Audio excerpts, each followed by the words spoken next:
Welcome to Planning Phase Syndicate. This is our Star Wars Unlimited podcast. This is episode 41, and tonight we're going to be talking about a bunch of bloody spoilers. We got tons of spoilers coming at you, as well as the Week 4 PQ meta-analysis that we like to do, because you got to know, is Han going to be able to be there this week, or is Han officially retired? Joining me tonight on the mic is Alex, the benchwarmer. How are you tonight, sir? I'm doing okay. A lot of spoilers. No one that I've guessed as leaders, but we're good. There's still time. Fair enough. Also joining me is JJ. How are you tonight, sir? Excited. Had a great PQ this weekend. Got to meet a couple of viewers out there. Big shout out to everybody that came up and said hi and stuff. And I actually got a really, really awesome Garth Saxon leader. It's a custom made 3D Garth Saxon card, and it looks amazing. And it was right on time for me to play my Garth Saxon list for the PQ. I scrubbed that at 2 and 3 and ended up just dropping, but I still had a ton of fun. It was great. Oh man, why'd you drop out at 2 and 3? You might have been able to go 4 and 3. Yeah, I have my nephew in town, so I wanted to spend more time. Yeah. Fair enough. I think that's kind of, typical. I spent the weekend helping my mother-in-law move a little bit into her new house, and then Monday we've been prepping for I've been playing a lot of games, trying to decide on a deck, and in a few minutes we're going to talk a little bit about picking a deck for a PQ, because I don't know what to play, and I think hopefully, I don't know, one of you guys will just pick my deck for me, since I let somebody else pick it last time and I did not do as well as I thought I would. I lost my train of thought, I think. All right. Yeah, so anyway, we're going to talk a little bit about that in a few minutes, but I'm very excited about the spoilers. JJ, we have our Thrawn is coming back, which means I'm going to have to get a second showcase. I already bought a Thrawn showcase. Now I got to figure out how to get a second one. We will be doing, in the next couple of weeks, I will be doing a deck tech on Thrawn and kind of reviewing all the win defeated cards that have been revealed. As well as that, because if you don't know, JJ and I will be building a Thrawn deck to begin with. That'll be the first deck we play for this set. And all I can say is I hope to God I get to draft him. And I don't care. I don't care if he sucks in draft. I'm going to or sealed, either which one. I'm going to 100% just play Thrawn every time. Just every time people will be like, why are you playing Thrawn again? I'll be like, well, if he's not good in Premiere, I might as well get to play him in sealed and draft.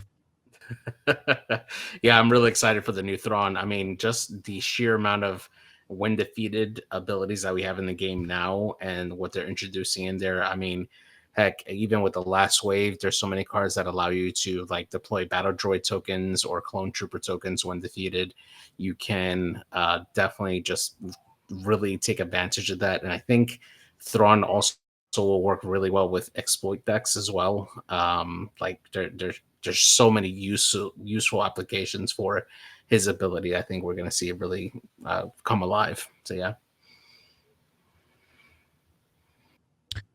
Well, fair enough. Before we get into spoilers, I want to cover our meta-analysis. And what I want to do is we're going to do our Chaos of War segment, which Alex promptly titled our analysis of championships and PQs, because that makes more sense than what I named it. But we're going to go over our stats and everything before we get into any of the spoilers tonight.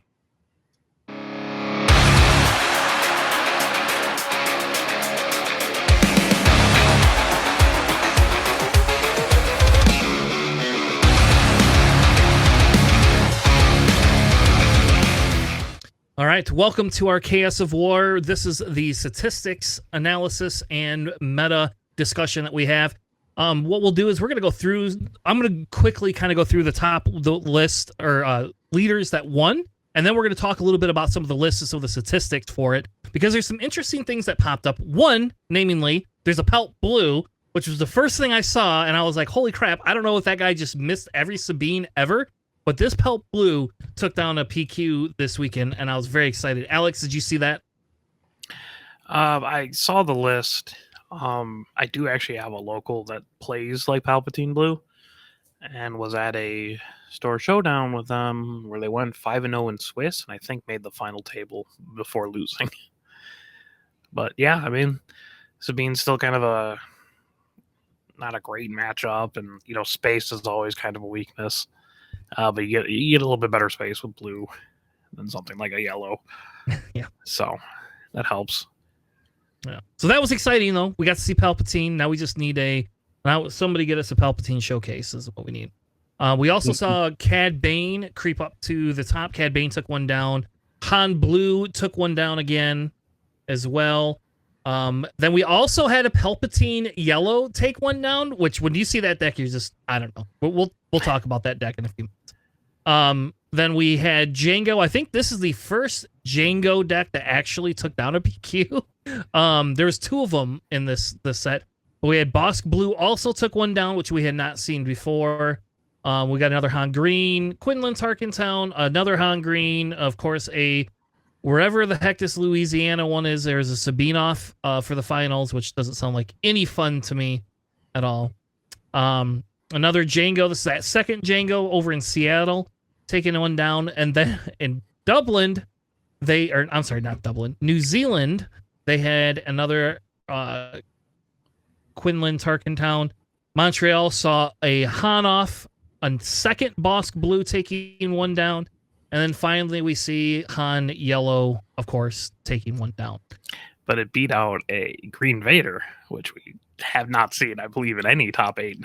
So That's really interesting. And I got that list. We're going to cover that list tonight. It's not like super crazy, but we're going to cover that list tonight. So if we look at the attendance total so far, there have been 51 PQs, an average of 76 people. So it went up by one on average since last week. Well, we didn't have like 40 person in like Italy or something. Yeah. There's a couple of these smaller ones. I just throwing those numbers off. As you can see, Han is on top as well as Sabine. Bosk Green eked up to third place this week, which was crazy, right? Being able to see that. Obviously, Han and Sabine have the highest win counts. Quinlan's kind of next, which I thought was a little surprising. Seeing there must be a couple of that Quinlan Blue and one Quinlan Green winning them kind of pushes Quinlan up there as well.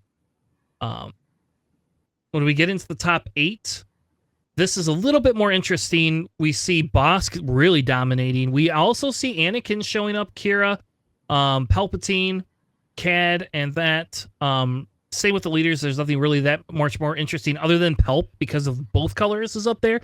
So I feel Palp becomes a little bit more viable in some of the metas, but I don't know. JJ, what did you play this weekend when you played in your PQ? Actually, I did play against a blue Palp as my third loss. The deck was a bit different than what I've previously experienced, but they did have a scanning officer in there. They did have vigilance in there. The player that I had actually had quite a few droid token mechanics added in there, so that way they could constantly pop out a droid and then pop that to draw a card and such. And they had really good control of the board. And when you couple that with a couple of the top targets being able to heal damage from repeated attacks, it was very difficult to actually overcome because it was a very well balanced deck there. It was something that it was really hard for me to get through. I couldn't even beat it even once on it.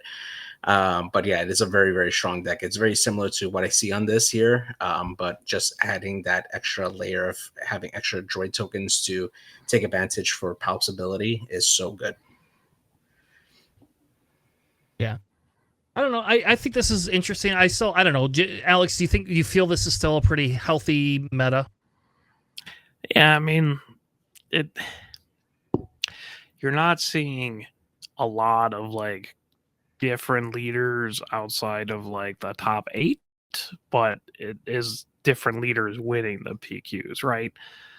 So it's not like one huge deck or one leader, which is great, but it's also like, well, I mean, any person who makes that top 8 with kind of any color leader or whatever that's like pretty vetted out by now will do pretty well, and that's pretty cool. Because I mean, even just looking at like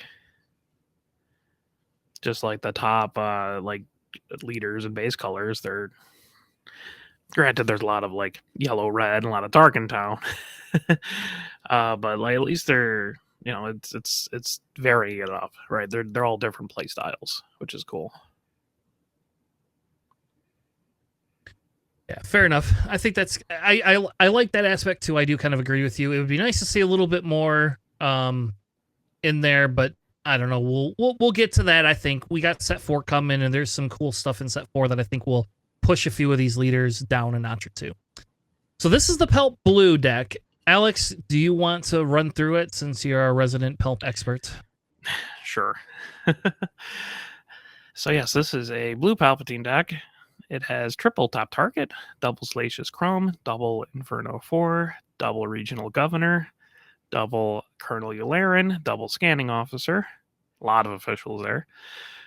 Triple Power of the Dark Side, triple Emperor's Royal Guards, double Client, triple Super Laser Tech, triple Perilous, triple Resupply, triple Vigilance, double Takedown, double of the Subjugating Starfighter. That's the Ambush one for 4. Double Overwhelming Barrage, 1 Vanquish, 1 Rivals, triple Vader, double Super Laser Blast, double Reinforcement Walker, double Snoke, 1 Avenger, 1 Relentless, and 1 Devastator. Because they don't know which one they want, right? Yeah, we got 3 capital ships and they're all different. In the side, you have 1 Restock, a 3rd Colonel Yularen, double Make an Opening, 1 of the Bounty Hunter's crew. That's the one that lets you return an event from your discard pile. Double Palpatine's Return, 1 more Super Laser Blast, and 2 more Relentless, presumably for the control mirror. Yeah. Which is funny because why not just run the Relentless main board and then run the other sideboard and bring them in if you need them? I don't know. It seems weird to me. It's weird not having an more Avenger or more Devastator in there. I am all about actually main decking a Relentless in a blue Palpatine deck, honestly. I like the Relentless a lot. Yeah, and I'm kind of contemplating if I were to run a blue Palpatine deck running the Relentless over Devastators, which is wild. But with blue, you have a lot of removal, so you don't necessarily need the defenders like Sentinel and just blast something out of space. The Relentless is nice to help them not, fell the dragon you, right? Yeah. I will say I get the regional governors because they become kind of a sentinel in this deck, because if they name something, you just say no. And it's funny because I've been playing online and people are using this regional governor where nobody used it before. And now it's like, well, we don't know how to deal with DJ or tech, so we're going to just run regional governor. Oh, my local area pretty much always had regional governors. Oh, I just seem crazy. It's great. You could just be like, no, don't play red 3 or, DJ attack, or you can't play Overwhelming Barrage or triple Dark Raid or Ruthless Raider. Like, it's a really strong card, but it's a 1/4 that dies pretty fast. But that's like where the Emperor's Royal Guards and control, helps keep it alive. Yeah. So I like this deck. I think this is pretty cool. Deck. I would say the top end I'm a little confused on. Or like the 1 Vanquish, an extra Vanquish over a Rival's Fall. I don't know. It's weird not seeing Poggle in this deck. So, well, it is like blue, right? So you're more playing events than you are units for Poggle, I guess. Also, the client's really disgusting. When backed up by an Emperor's Royal Guard, so just a lot to go through while still healing. But yeah, it's a cool deck. I enjoy it. I always like, Palpatine. Yeah. All right. So the next one did we cover a Han Blue last week? I don't remember. All right. So we're going to go ahead and cover this Han Blue because this was I think this is worthy because I do feel that this was a little bit different than the other Han Blues that we'd seen. But JJ, what is this Han Blue deck? Yeah, so this Han Blue here has a couple of interesting choices on here. So first off, a Force Throw, which is something I don't think I've seen in a Han Yellow or Han deck at all. Off aspect but one- force throw, just the one. Yeah, just a one-off, right? So we got 1 Force Throw, 2 Hotshot Blasters, 3 Spark of the Rebellions, 3 POs, 3 Grogus, 3 copies of Yoda, 3 Jedi Lightsabers, 3 Ezra Bridgers, 3 Millennium Falcons, 3 Concord Dons, 3 Village Protectors, 3 DJs, 3 Techs, 3 Paralysis Positions, 3 Waylays, 3 Luke Skywalkers, 3 Han Solos, and 2 Redemptions. And then in the sideboard, we got 2 copies each of Takedown, Fell the Dragon, Change of Heart, Rivals Fall, and Home One on there on the board there. Definitely a really good mix of Jedi characters in there to take advantage of that single Force Throw. And of course the Jedi lightsabers to help buff up those Jedi units there as well. I do like the Village Protectors there to help protect DJ when he takes that 1 resource there. And then, of course, the addition of those closers with Luke Skywalker and Han Solo just being able to close out games, doing massive amounts of damage there. Just a really solid options there to finish off a list. And then Redemption being able to heal up the base if you need to, or heal up anybody else that might need it in a pinch is also really great to have on there for a space unit. Definitely a unique Han list. I don't think we've seen something like this before with Han, and it's definitely a really interesting list. Yeah, like you appreciate that it has the Force Throw and the Home One, so it can run all 4 colors in the deck. Nice. Yeah.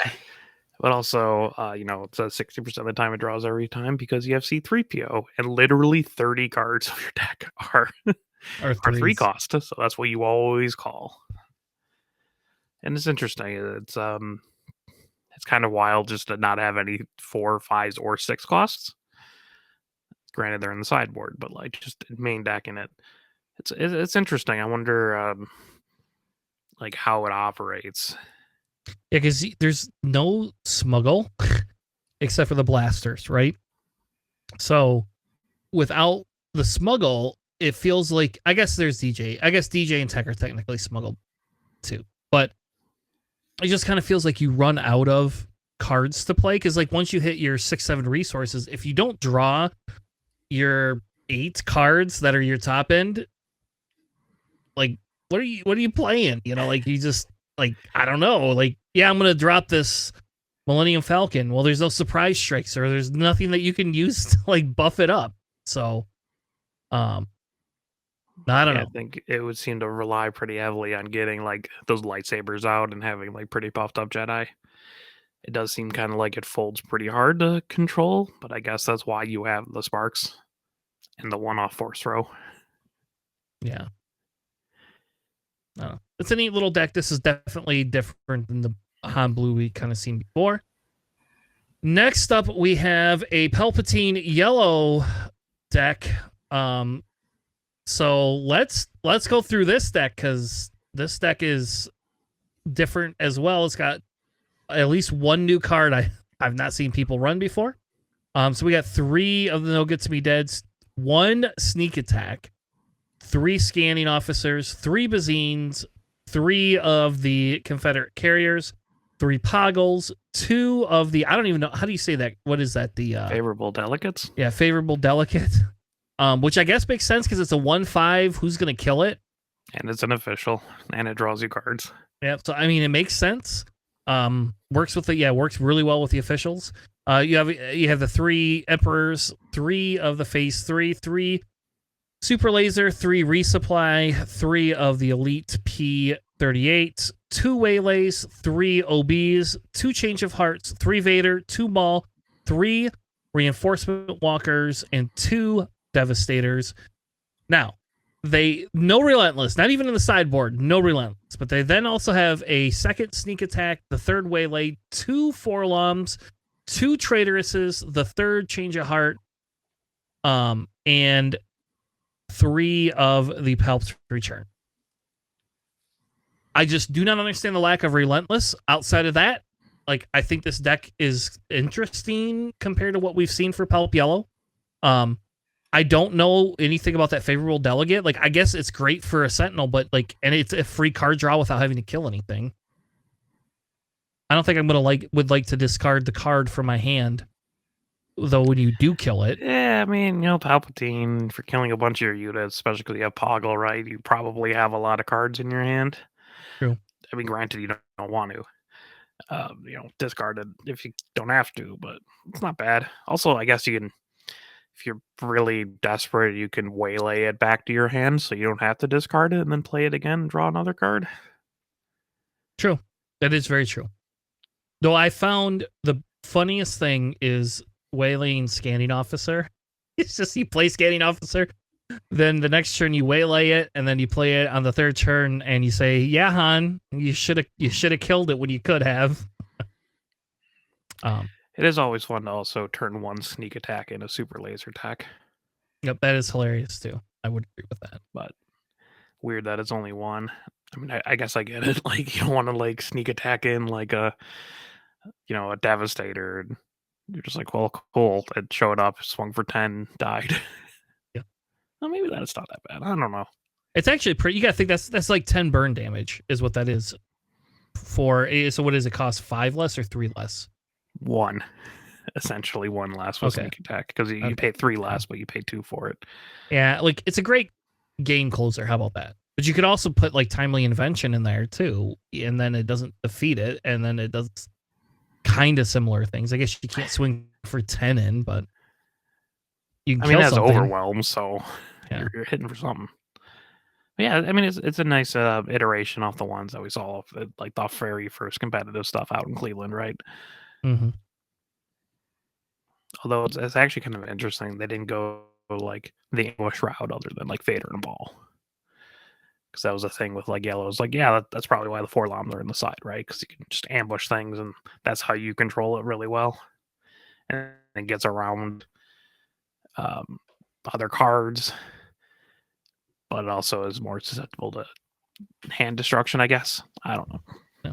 And I think it would just also run the Waylay, all 3 Waylays main deck, and just run 1 extra card. I think I would personally. I'm surprised like Traitorous is still kind of a thing. Seems a little bit too slow for like the aggro decks that you wanted against. Yeah, by the time you could play it, even if you ramp for 2 turns, then you could play it 1 turn ahead of Poe. That's about it. That's about all you could do. Like, yeah, but you can't take the Poe anyways, right? Like, yeah, the best you're getting is like a red 3 that might be the most impactful if you're going against like Sabine. Well, that's what I'm saying. They're just gonna ECL that stupid thing in, and then they're gonna discard a card and get rid of your Traitorous, and they get their card back. Yeah, it's a worse Change of Heart. Like, for 1 more resource, I could play Change of Heart, which is so much better because Pelk can then just kill the stupid thing. So fun. Yeah, I took this. I took a General Riken from a Leia player yesterday, and she goes, "Oh, you can have it." I was like, "Well, I waited for Pelt for 2 effing turns. It's like I was waiting for you to drop a Luke. I just wanted your Luke. I don't actually want your General Riken. I just want your Luke. But I'll take General Riken, I guess. That's that's what you gave." All right, so let's move on to the Han Yellow deck. We're not going to go over this deck. This deck is very similar to what we've been seeing. The big one, I think the big change is those rogue operatives. That's kind of like giving them an extra ambush, allows them to ambush on turn 1, so you can like kind of play with your you can kind of go Saboteur and Raid, right? They're not ambush. Oh, those are the Saboteur ones. Yeah, what are the Saboteur Raid ones? Oh, okay. Well, okay, so it gives you the Saboteur then. So there you go. So you could it's essentially it's a 4/4 on attack. You could play turn 1, for 3. So it's pretty good. It's a little bit better than the Liberated People card, but which they also have in there. Yeah. But yeah, it's interesting. A lot of this like Han units seem to be like, let's go to a higher health like stat line, which is kind of interesting. You're just seeing that trend go up, like, which is why I assume the rogue operatives are in there, and like the Liberated and like the Zoris and all that kind of stuff, where they're just kind of their health seems to be trending up pretty like a little bit higher, and I don't know exactly why, but it is interesting.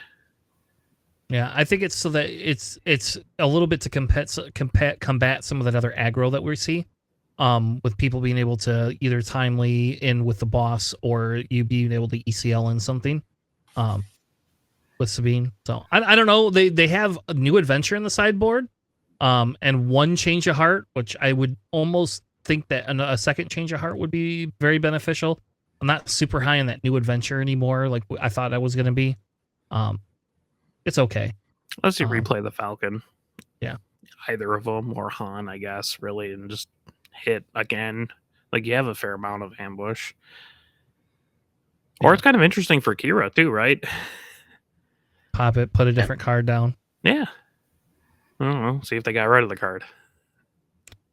Yeah. Yep. I actually had a Han player overwrite their Kira who did no damage to me just because they didn't like that they called resupply, and then I played a super laser tech because I was like, all right, well, I can't play my resupply anymore.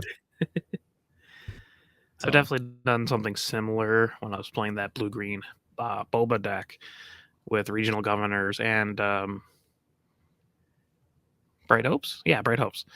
Where it's just like, okay, well, I call TDR. It's getting to the point where like the Fetch Fire Spray is more of a problem, so I just pop it back up with Bright Hope and then put it back down and just call the Fire Spray. Yeah. All right, let's move on. This is the Duncan Howard list. I don't think we have to go over this list either. This is a very typical Boss Blue, except for they have a fine addition in as a one of in the thing and tech. There's techs in here. Yep, so, double tech and a Bounty Hunter crew. Yep, and the Bounty Hunter crew I've seen before. When I played mine, I ran a one of in mine as well at my PQ. I did not run tech though. I do like the tech, and they don't have crate dragons. That's the other like unique thing about this deck. There's no crate dragons at all, not even the sideboard. And Chilson's in the sideboard. I was going to say there's no Chilsons in main deck, which is kind of wild. Mm-hmm. But, you know, way to go, Duncan Howard. Win a lot of decks when I get out your winner as PQ. Yeah, but other than that, like those are kind of really the only major things that stand out about this deck. Going very heavy into Avenger and Snoke, and Pelp main deck. So is a little bit of a contrarian. Here's the other version of the deck. This one has entrenched and only one force choke in here, but this one's using the Merciless Contest, which I don't think Duncan Howard. Yeah, Duncan Howard did not have Merciless Contest in there. And this one does a little bit more. This one also has 2 crates, so it has a little bit bigger top end, and Chilson's main board. So, but there's that regional governor in that sideboard though. So, I bet you that was brought in quite a bit into the later game against Hans and stuff like that. It's also really good into the mirror too if you just call Vigilance. Yeah. Because usually it's like, oh, first Vigilance usually has an advantage. Yep. Now, let's get to a few of the interesting lists. This is a Pelp Red that made top 4. It's not just a Pelp Red, it's a Pelp Tarkentown. Yeah. Alex, what's this list? And JJ, why didn't you run this list? Didn't you were you at Atomic Empire? I was at Atomic Empire, yes, but I wanted Gar, man. I felt I had a ton of fun with Gar Saxon, not for nothing. It's a real fun deck. What I need you to do is I need you to talk to this Jordan guy. We need to do another Pelp Red episode, I guess, because like look at this, like he made top 4 at your event with a Pelp Red, which I guess is not surprising because they had a Boss Blue like win the event. So there you go. You guys must have a heavier control meta down there than we have up here. Yes, for sure we do. Yeah, love it. Yes. Anyways, this Pelp Tarkentown. You got triple the Death Star Stormtroopers. You got triple Salacious Crumb, 1 Daring Raid, triple Force Choke, triple Scanning Officer, triple Kylo's TIE Silencer, triple Super Laser Tech, triple Resupply, triple Open Fire, triple Merciless Contest, triple Traitorous. Wild that they're main decking that to me. Triple Raider, triple Maul, triple Reinforcement Walker, triple Palpatine, double Relentless, double Crate Dragon, and triple Devastator. I love it. On the side, you got 1 restock, 2 confiscates, the second and third copies of Daring Raid, triple Palps Return, the third Relentless, and the third Crate Dragon. Wild list. Super cool. Kind of weird to me that they don't have something like a Grenade Strike with Tarkin Town. Seems like that'd be pretty easy, but also like Daring Raid is fine. And Force Choke. Like you have enough add-on damage in red, which is what I like. So, are you gonna run this deck, Tanner? Nope, I don't think so. This is I could probably run it. I mean, basically, this deck feels to me like turn 1 and 2, you are stalling and try to murder their stuff, and then you just ramp super insanely hard. That's like must be like the goal, like which is completely different than how we play Palp Red. Like I don't play Palp Red with much ramp. I have a little bit of ramp. Do you appreciate the fact that it's a red-green villainy deck that doesn't bother to run overwhelming barrage anywhere it is 60 cards?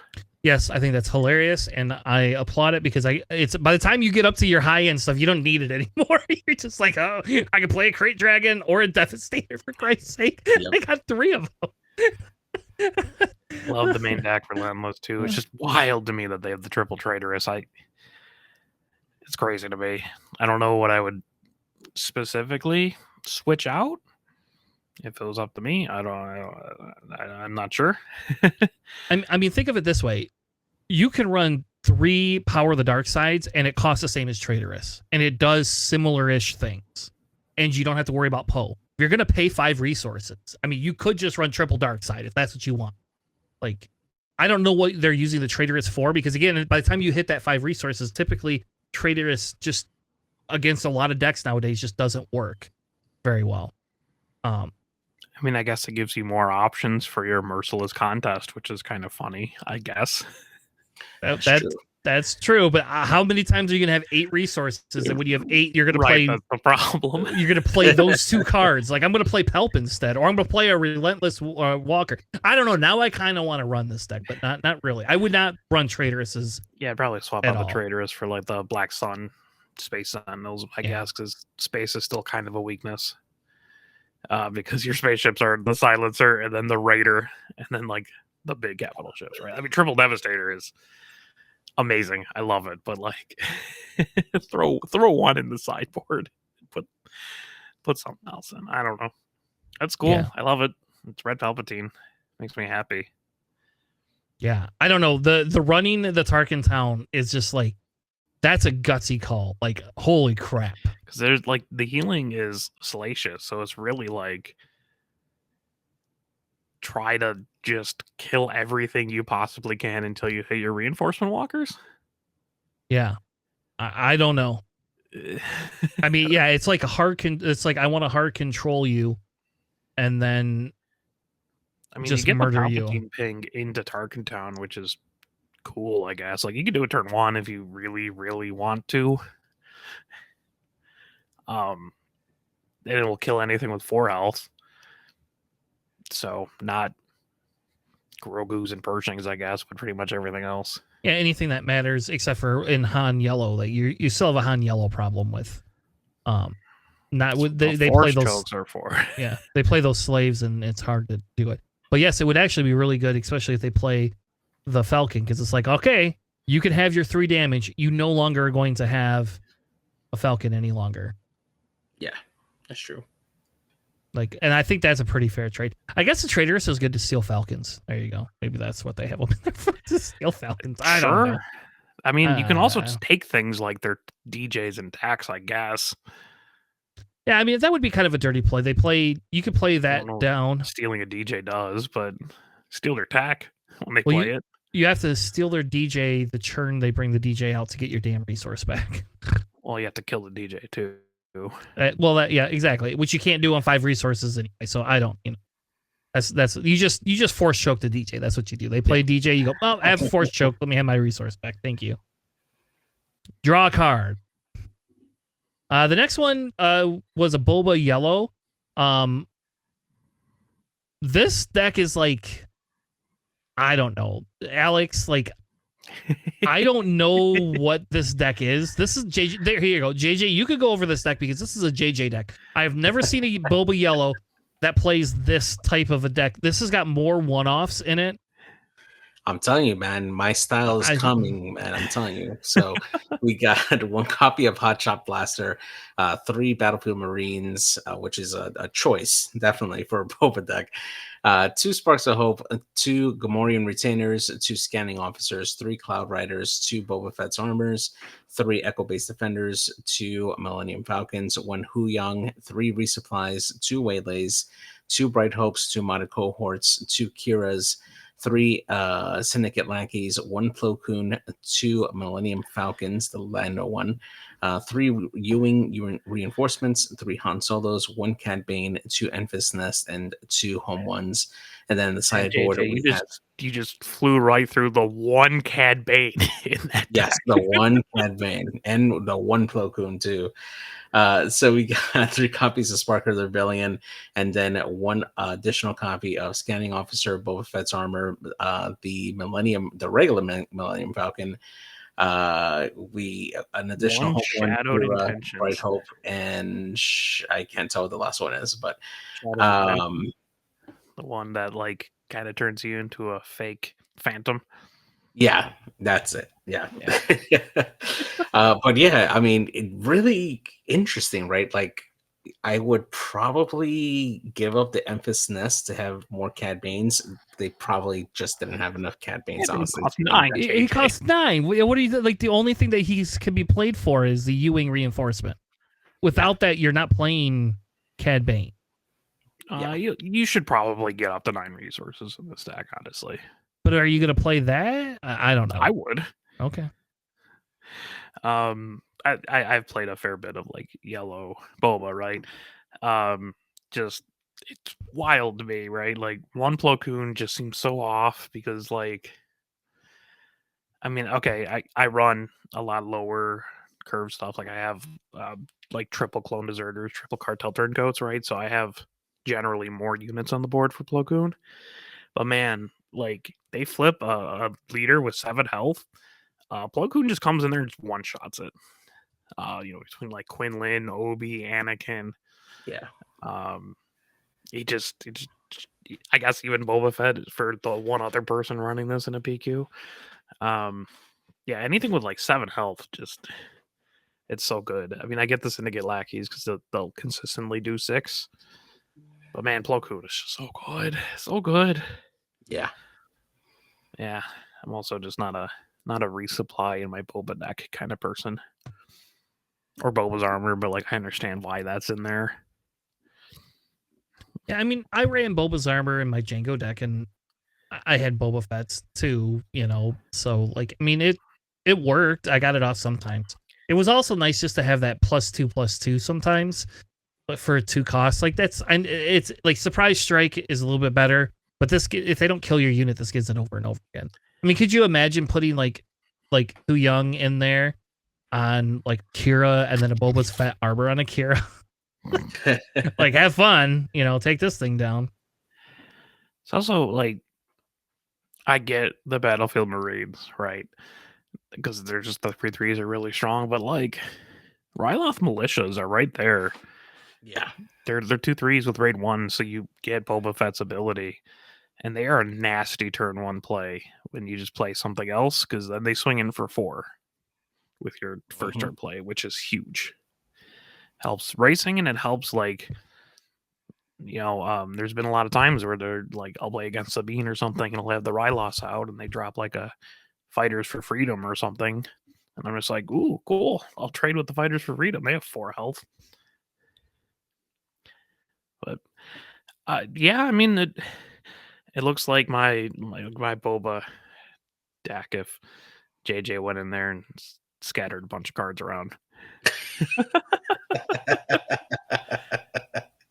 No, I mean, it's pretty solid. Like I like Hero Boba a lot with Ambush because, man, do those trade very, very well. Like there's been times where I'd be playing like against like an Asajj or something, and they'll flip Asajj. I just play Cloud Rider and kill him, which feels bad for them. But It's great. You know, you're at 4 resources. They flip Sabine. You play Monte cohort, and you don't have a Sabine anymore. It's just them trading up and usually still living. Not the Cloud Rider, obviously, but like the Plos and the Syndicate lackeys and the moddeds are really nice. And no Admiral Yularen, that hurts me though. The Admiral Yularens are just so good. Yeah, I mean, you can dump your one Hu Yang and your Boba Fett's armor and fit. I don't know. I would get rid of Spark of Hopes if it were me. I would not run those either. Well, the Spark of Hope works well with like Cloud Riders, right? Because you have ambush, so if you run it into things that are going to die immediately, you don't have to wait for your opponent to kill one of your things. I guess it So does. I just don't see why you desperately need to ramp in this kind of deck because your end game's not great. Like home one's fun. It's very good. Like the Hans are good. I mean, Cat Bane hits for 7. I guess that's fun. But yeah, presumably that's more of a U-wing reinforcement thing or like extreme late game. Something happened catastrophically help. Yeah, I mean, it's cool. It's weird. I don't like the hot shot blasters. Like having one off is just kind of weird to me, especially when a lot of your units just kind of ambush, so you don't use it. Yeah. It's okay. It's like good though. It would be good for like your leader, I guess. Like I could see it being like a leader thing. But that's about it. So outside of that, like I don't think that deck would need it per se as much. So from my experience, no, but also my deck's different than this, right? So I didn't top 4 at a PQ, so who knows what I'm talking about. Yeah. That is true. You got this weekend though to top 4. You gonna run that this weekend? No. You should run that deck this weekend. I'm just trying to hit like even. That's all I'm trying to go for, and I don't think I'd be able to do it with that Boba deck. All right. We also have an Anakin yellow that kind of cropped up. This is interesting because we kind of I think we originally thought that Anakin yellow was going to be the big one versus the Anakin blue. Being as popular as it is, and we haven't seen any Anakin yellow. Like Anakin yellow, when I first started testing, with Anakin yellow was like all over the place. It felt like, and then it kind of just disappeared. But I do like this deck. It could use some Grogu in, but that I would be putting some Grogu in. But it's got 3 Force throws, 2 of the Hotshot blasters, 2 Green Squadron A-Wings, 2 Sabines, 2 Sparks, 3 L337s, 3 Surprise Strikes, and 3 Anakins Interceptor. 3 of the yellow R2-D2s. Is that what we get to call them? The yellow R2-D2? And then we'll probably get another R2-D2 this set. We are getting another R2-D2. It costs 0 to pilot. Yeah, I know. Shh. I don't think we've revealed that one yet. 2 Red 3s, 3 Ezras, 3 of the Falcon, 3 Cassian, 1 Tech, 3 No Good To Me Deads. 3 Now There Were 2 of them. 3 Waylay, 3 K2SO, 3 Anakin, 3 Plos, and 1 Han. And there's 0 Bravados in here whatsoever, which is crazy because every other Anakin deck, I swear, has Bravado. Their sideboard is 2 Darien Raids, only 1 Fang Fighter, 1 more Tech, 2 Pillage, 2 Kira, and 2 Crate Dragons. Because I guess if you get that far up in there, I don't think I've ever seen an Anakin deck play like up to 10 resources almost ever. Like it just usually wins or dies. There's no in between. When I was at a store showdown last week, 2 weeks ago, I don't remember. I was playing against a blue Anakin. Not only did they play a Crate Dragon on me, they smuggled it out with Tech. Oh, dirty. That is dirty. I waylaid it. I'm like, whatever. Like, that just gets out of my way. I'll take the 3 damage to my base, whatever. But, like, yeah, paying 11 resources smuggling out a Crate Dragon. Never would have thought that was coming in an Anakin deck. If only you had a Traitorous. You can't use Traitorous. If I reduce the cost of Crate Dragon down to 3, I can do it. You need a change of heart. That's true. But even then, why would you do that? Like, why would you ever play Change of Heart on a Crate Dragon that's exhausted? That's just crazy. Because maybe your opponent's just like, I'll do the 6 damage to the Crate Dragon instead of your base. So you're still giving them a 10-10 back. Yeah. Well, it's got 6 damage on it. No. But yeah, I think a lot of the, as we were talking about earlier, the yellow Anakins, I think that was a lot of it is because people are like, oh, now there are 2 of them. That's an incredible card. Let me run every conceivable deck with that. And so you got a lot of like the Anakin yellows running out of there. That's what I blame for that popularity. Because I mostly saw blue Anakins, but I also wasn't like building decks super early when everything was just announced, right? So yeah. Which it's kind of cool to see the Anakin unit in there. Like it's nice to see that card in there. Like I don't know how well that works in this deck. Like it is a 6/6, for 5. So like it's weird not seeing Poe in here. But you can't now. There are 2 of them Yeah. into a Poe, right? Like No. you can with Anakin. So exactly. Yes. No, I agree with you. It is just a little weird that there's no Poe, but I do understand why. I like the 3 Plo Koon. I think in this deck that's great because that Plo Koon's going to come out, and you can bring that out on an Anakin churn if you really want to.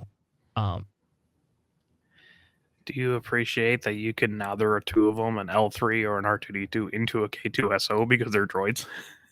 I did not know that, but that is amazing, and I love That that is even amazing. more. That if I played against this deck and somebody did that, the first thing I would do is get up and shake their hand and be like, "All right, bravo, love it." You can already get there because you have Rebel stuff, but also just like, oh, R2D2 and L3 are droids. So is K2SO. That's kind of cute. Oh, you could do an IG-11 too, right? You would do it. Oh my god, man! There's like could we make a full droid? Okay, let's just stop and keep moving because Full on otherwise droid army. Yep, we'll be here forever. I will say the one thing in their sideboard I don't like is I would have more of the Fang fighters for the confiscate stuff. But that's about it. Yeah, that's what I would the way I would go with that. But other than that, it's pretty solid. The last one we're gonna cover is a Hondo Green. Hondo Green. Like, what is Flashback to set 2 for me when I was playing Hondo Green. It's fun. This is hilarious. Like, my son immediately texted me and said, "Are you going to run this at your PQ?" I said, "No, I don't have enough practice. Will I run this possibly at a Stores Showdown?" That is possible. I have the Hondo showcase, so I am all about running Hondo. I love Hondo, actually. So, if you didn't know that. All right, who wants to cover this deck? I don't remember who we're on anymore. I'll do it, I guess. Okay, so Hondo Green is ECL, worth noting. You got double Salacious Chrome, triple Timely. Very good with Hondo because you can smuggle that out and give someone experience and ambush them. Triple Colonel Yularen, triple Collection Star Hopper, triple Gamorrean Retainer, double Mazamita, triple Concord, or not, Consortium Star Viper, I don't know, Concord, oh my god. Triple Phase 3 Trooper, triple Super Laser Tack, double Resupply, double Merciless Contact, triple Command, triple the Enterprising Lackeys, which are just so huge in that deck. They're disgusting. Triple Overwhelming Barrage, triple Pirate Battle Tank, triple Maul, triple Reinforcement Walker, double the Quintus Assault Cruiser, which will be crazy next set, by the way. Just throwing that out there. One Relentless and double Devastator. In the side, you got double Scanning Officer, double Rook, which works pretty well with that Timely Intervention. Double Vader, 2 more Relentless, and then two the Endless Legions, baby. So what I want to know is that just for like a boss control deck or something? Like you're like, all right, I'm just gonna never play a unit and I'm just gonna resource everything. I mean, you have like a lot of ramp between the Super Laser Tech, the Resupply, and the Command. So like you can hit it. I've done it before in my green boss, but I don't run Endless Legions or Green Hondo, sorry. But I don't run Endless Legions. But what would be hilarious to me to personally like just ultimate disrespect someone is to play Endless Legions and only take out the ships that you required from the Quintus Assault Cruiser that are theirs. Play it on yours. I think that would be the ultimate disrespect move. Not even just taking out your own stuff out of there. You're like, oh, screw you. I'm going to take this. I don't know. I like this deck. There's not as much smuggle in here, so they're not. This is more of a ramping deck, I think. Than Yeah, well, I mean, you anything got like else. the pirate tank and the endless like the lackeys are the huge part of it, and the star hoppers, and the timelies. But there's not really that many other good green smuggle cards for that kind Yeah. of deck. So like you don't get Lompikes and stuff, right? Yep. So it's just like, well, I'm not going to put in that stowaway guy that gives like +2/+2 if I have initiative. If I smuggle him out for like 4 or whatever, that guy's garbage. For 6, it's 6, baby. Oh, that's something that's even It's worse. yeah. You get 4. He becomes a 6/6 for 6. He's in a Hondo deck. He's okay at best. Like, because you're getting that extra, resource or whatever, with Hondo. So Yeah, I mean, I would play this. I might switch around some things. I probably actually honestly just throw in a third resupply and just be like, I still need to ramp, so that's what we're going to go for. should we play this at the PQ this weekend, Alex? We've never played this before. We could play this together. We could be the 2 people that fail. I mean, I've played Green Hondo before, so like I might Right. do a little bit better. No one would see it coming. Nope. I played Blue Hondo. I played Blue Hondo It's quite a so bit. much different than Green Hondo, let me tell you. Yeah, I miss my Grievuses. So, well, all right. Those are the cool decks. That's our Chaos of War. Oh, we didn't cover the Vader deck. Let's go back. We're gonna cover the Vader deck. Sorry, I apologize. That's the one I did want to do because it did also go 6-1 in Swiss, which I thought was interesting. And we haven't seen much Vader. So, JJ, what is this Vader deck? Yeah, so this is a ECL Vader. I mean, hell of a way to go, right? With Vader ECL. So we got 2 copies of Force Throw, 2 Salacious Crumbs, 2 Timely Interventions, 3 Force Strokes, 3 Seasoned Short Troopers, 3 Gamorrean Guards, 3 Kylo Silencers, 2 Star Vipers, 2 Fifth Brothers, 2 Fallen Lightsabers, 3 Phase 3 Dark Troopers, 3 Super Laser Techs, 2 Black Sun Enforcers, 3 Resupplies, 2 Overwhelming Barrages, 2 Darth Mauls, 2 Ruthless Raiders, 2 Kylo Rens, 3 Darth Vaders, 2 Reinforcement Walkers, 1 Relentless, and 1 Crate Dragon. And then in the sideboard, we have 1 copy each of the Crate Dragon, Pillage, and Devastator, and then 2 copies of Colonel Yularen, 3 Scanning Officers, and 2 Disabling Fang Fighters. Probably going to keep those Scanning Officers handy in case you do run into some smuggles like the Hondo deck that we just covered there.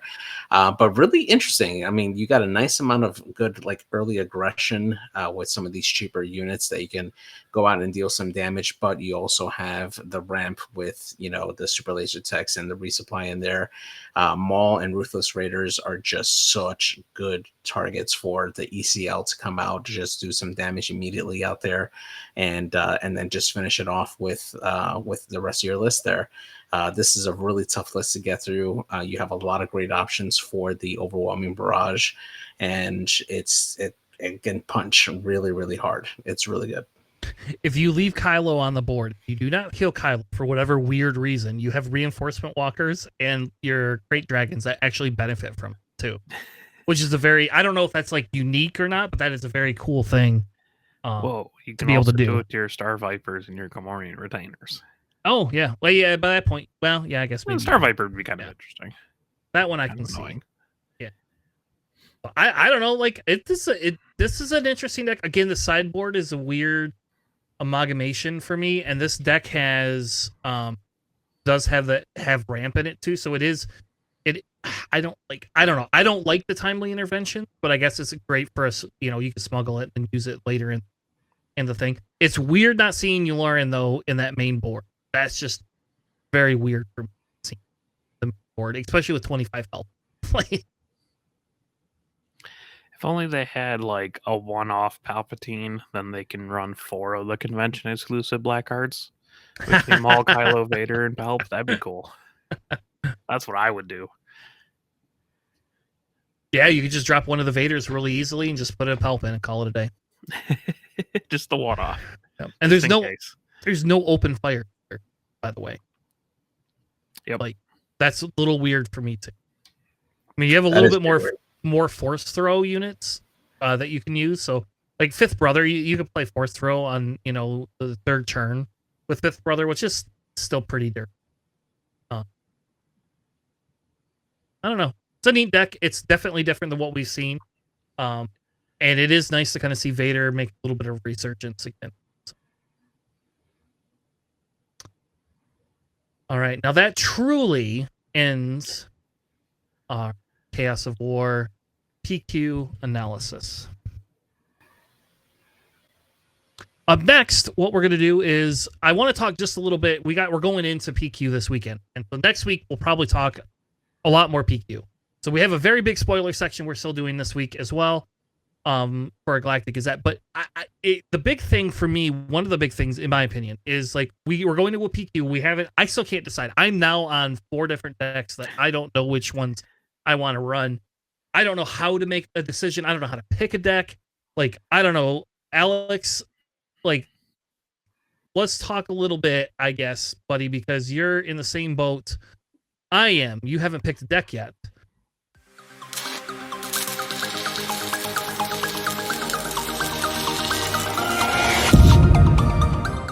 Oh yeah, no, I'm still just like making decks. I'm like 3 weeks behind everyone right now. I think the holidays ruined my life. I would even like begin to think about PQ stuff. Well, that's crazy because we got a PQ coming up here in like 4 days. Yeah, well, we'll figure it out. I got a couple decks. I don't know. Boss Green was super fun to play. My mono Blue Yoda is super fun to play. Just weird stuff though. Like that's my problem. That's all I got is just a bunch of weird decks. So when JJ easily made his decision, but you did make it pretty late too, which probably hurt you a little bit because you got less reps in. But you made your decision based on that you like the deck. Is that correct, JJ? Why did you pick Gar Yellow?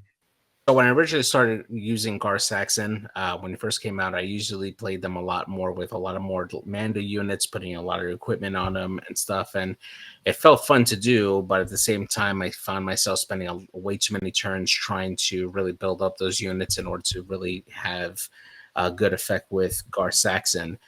With this new list, I was already playing units that were already upgraded either with shields, or they would give an experience to somebody that allowed them to have that ability with Gar Saxon, and it allowed me to play a lot more aggressively with it. In the testing that I was able to do was very limited testing. I did very, very well against the beam decks because I was able to out damage them a lot quickly. My base was a 30 health base, so I was able to last longer than most beam decks could damage me. I did okay with Han decks, but and that was mainly what I was testing against. So I was not prepared to deal with control decks at all. But I felt that if I can do well against those aggressive style lists or even mid-range lists, then I have a pretty good shot to go. And that fits my play style more. I like to be a lot more aggressive when I'm playing. So that's what kind of drew me to that Gar Saxon deck when I started doing play testing and just fine-tuning it. It felt really great for my play style, just being able to deploy a upgraded unit right off the bat and go straight into it, especially when you start adding in like snapshot reflexes, which is a great way to just get like a quick attack in there. Hot shot blasters being smuggled in to do attacks, they just really add on to that big punch that you need. Same thing with brutal tradition, just being able to constantly bring that up from your discard pile after killing an enemy, just really help buff that list really, really well. Yep. So, Alex, and we don't have to spend a lot of time on this. I just thought it would be fun to talk a little bit about. So, like, the decks that I'm considering, right, are Pelp Yellow, because I like Pelp. And I'm definitely not running that Pelp Red deck. I haven't had enough Pelp Red practice. I'm also considering the Jango Tarkentown deck. I have a Quinlan Green deck, and those are like my 3 main contenders, with Thrawn Blue just kind of as I don't care what happens deck. Maybe I should just play this in. So what are your thoughts? Like when we talk through, like how you decide, a deck, we had a whole segment, we talked about this, and I've done none of those things. And now I'm on the last minute. I played probably, like 50 games of each of those decks within the last like week, let's say. So what is your professional opinion? How do we go about making that decision? Let's see. Well, you'd also, I mean, the first thing I would do is like think of, like we've been doing, like which decks are very popular, which, decks seem to be a little bit on the decline, what archetypes of decks you're seeing now make in the top four.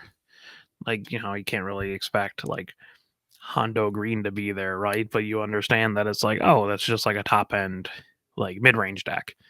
So that's making it there. That Vader Red deck has got like a top end, a little bit mid rangey, a little bit controlling kind of thing. So if you see like a trend between, oh, here's a bunch of more like high end late game mid range decks, maybe you just be like, cool.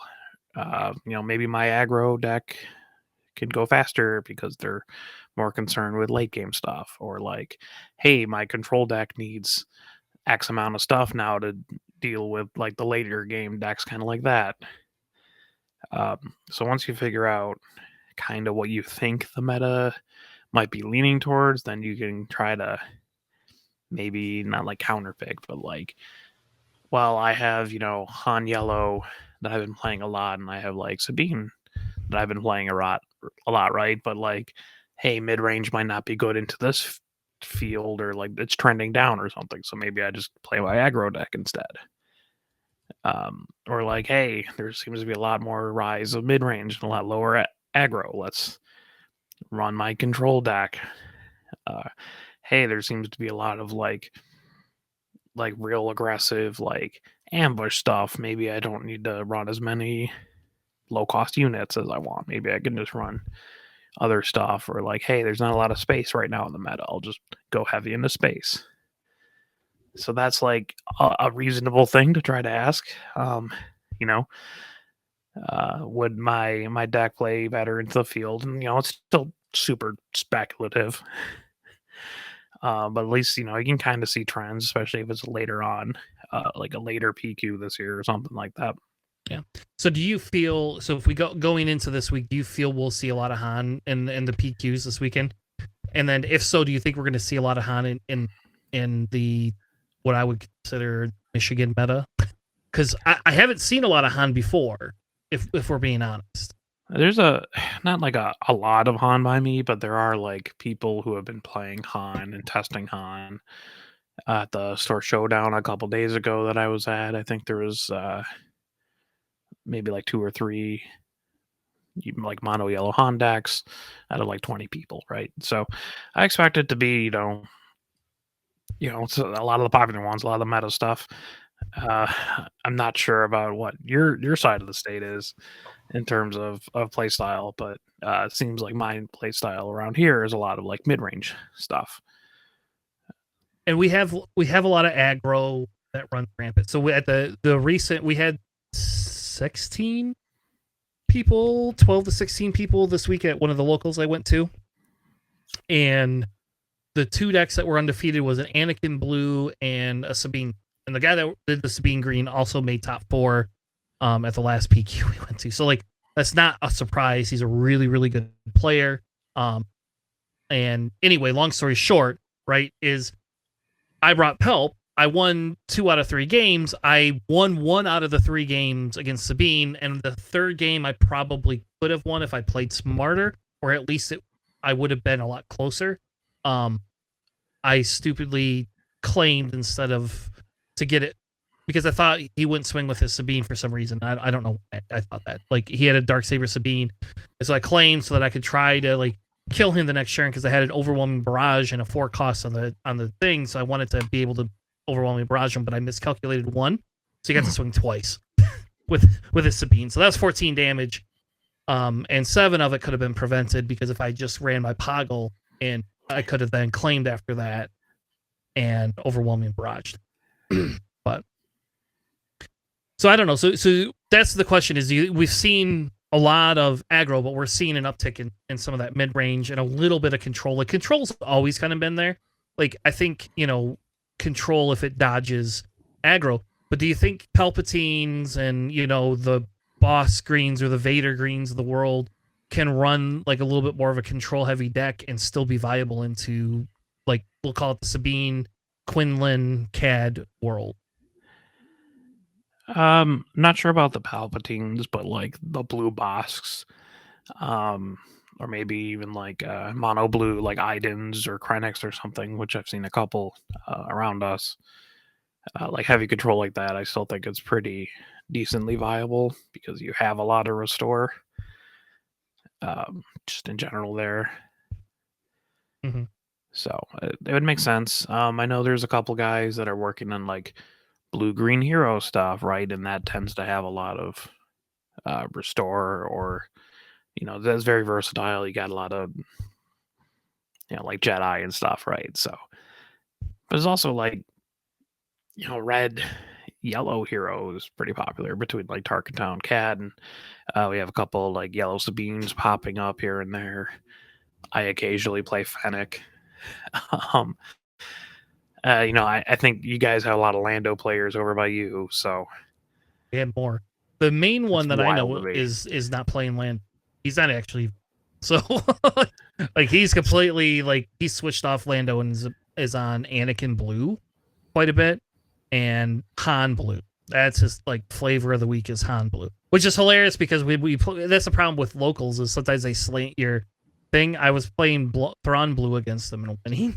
It's like, well, Thrawn Blue and Han Blue. Like, I wish everybody just switched to Han Blue and then I'll just play my Thrawn deck. I'll be super excited. All right, well that's enough, Alex. Hopefully you'll pick a deck here and we can review it. We will probably spend a little bit more time next week going through the actual PQ for it. So yeah, I might actually bring my yellow yellow Obi-Wan. That's also in consideration on deck. Yeah. Well, hopefully you choose sooner than later and you don't just ignore me and then say, well, we could just be Palp Bros. We could dig up that red Palpatine deck. We could both play it, or we could just take the Hondos and call it a day. I am still about just doing the full spectrum of Palpatine colors. Palp Right. Rangers, that'd be so fun. Shall we just do, we can all just do We've taken Palpatine red to how many events now? So Right. Who am I gonna sucker into playing like a mono green and a yellow Palpatine? I don't know. It's gonna be wild. I'll play yellow. I'll tell you what. I'll play yellow Palpatine. I'm sure you could find a yellow or a blue Palpatine player. It's the green that might be a little bit hard. I could get the guy that runs the Sabine deck that made top 4th last PQ that plays in my locals. He played Palp Green quite a bit, like as his backup deck. That's like after he won all his promo crap, he would just play that. So I tried to convince him to get on the Palp train, just because it's a fun deck to play. All right, well that is enough of that for now. We got some spoilers. Are you guys ready for some spoilers? Is it? Let's get into last week's spoilers.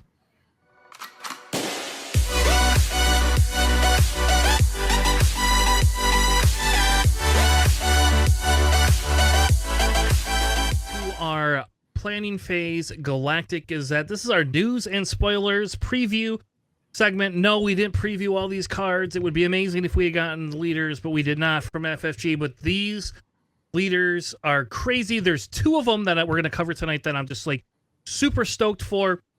One I'm a little stoked for, and one JJ called and is correct, and that's about as much as I could say for her. I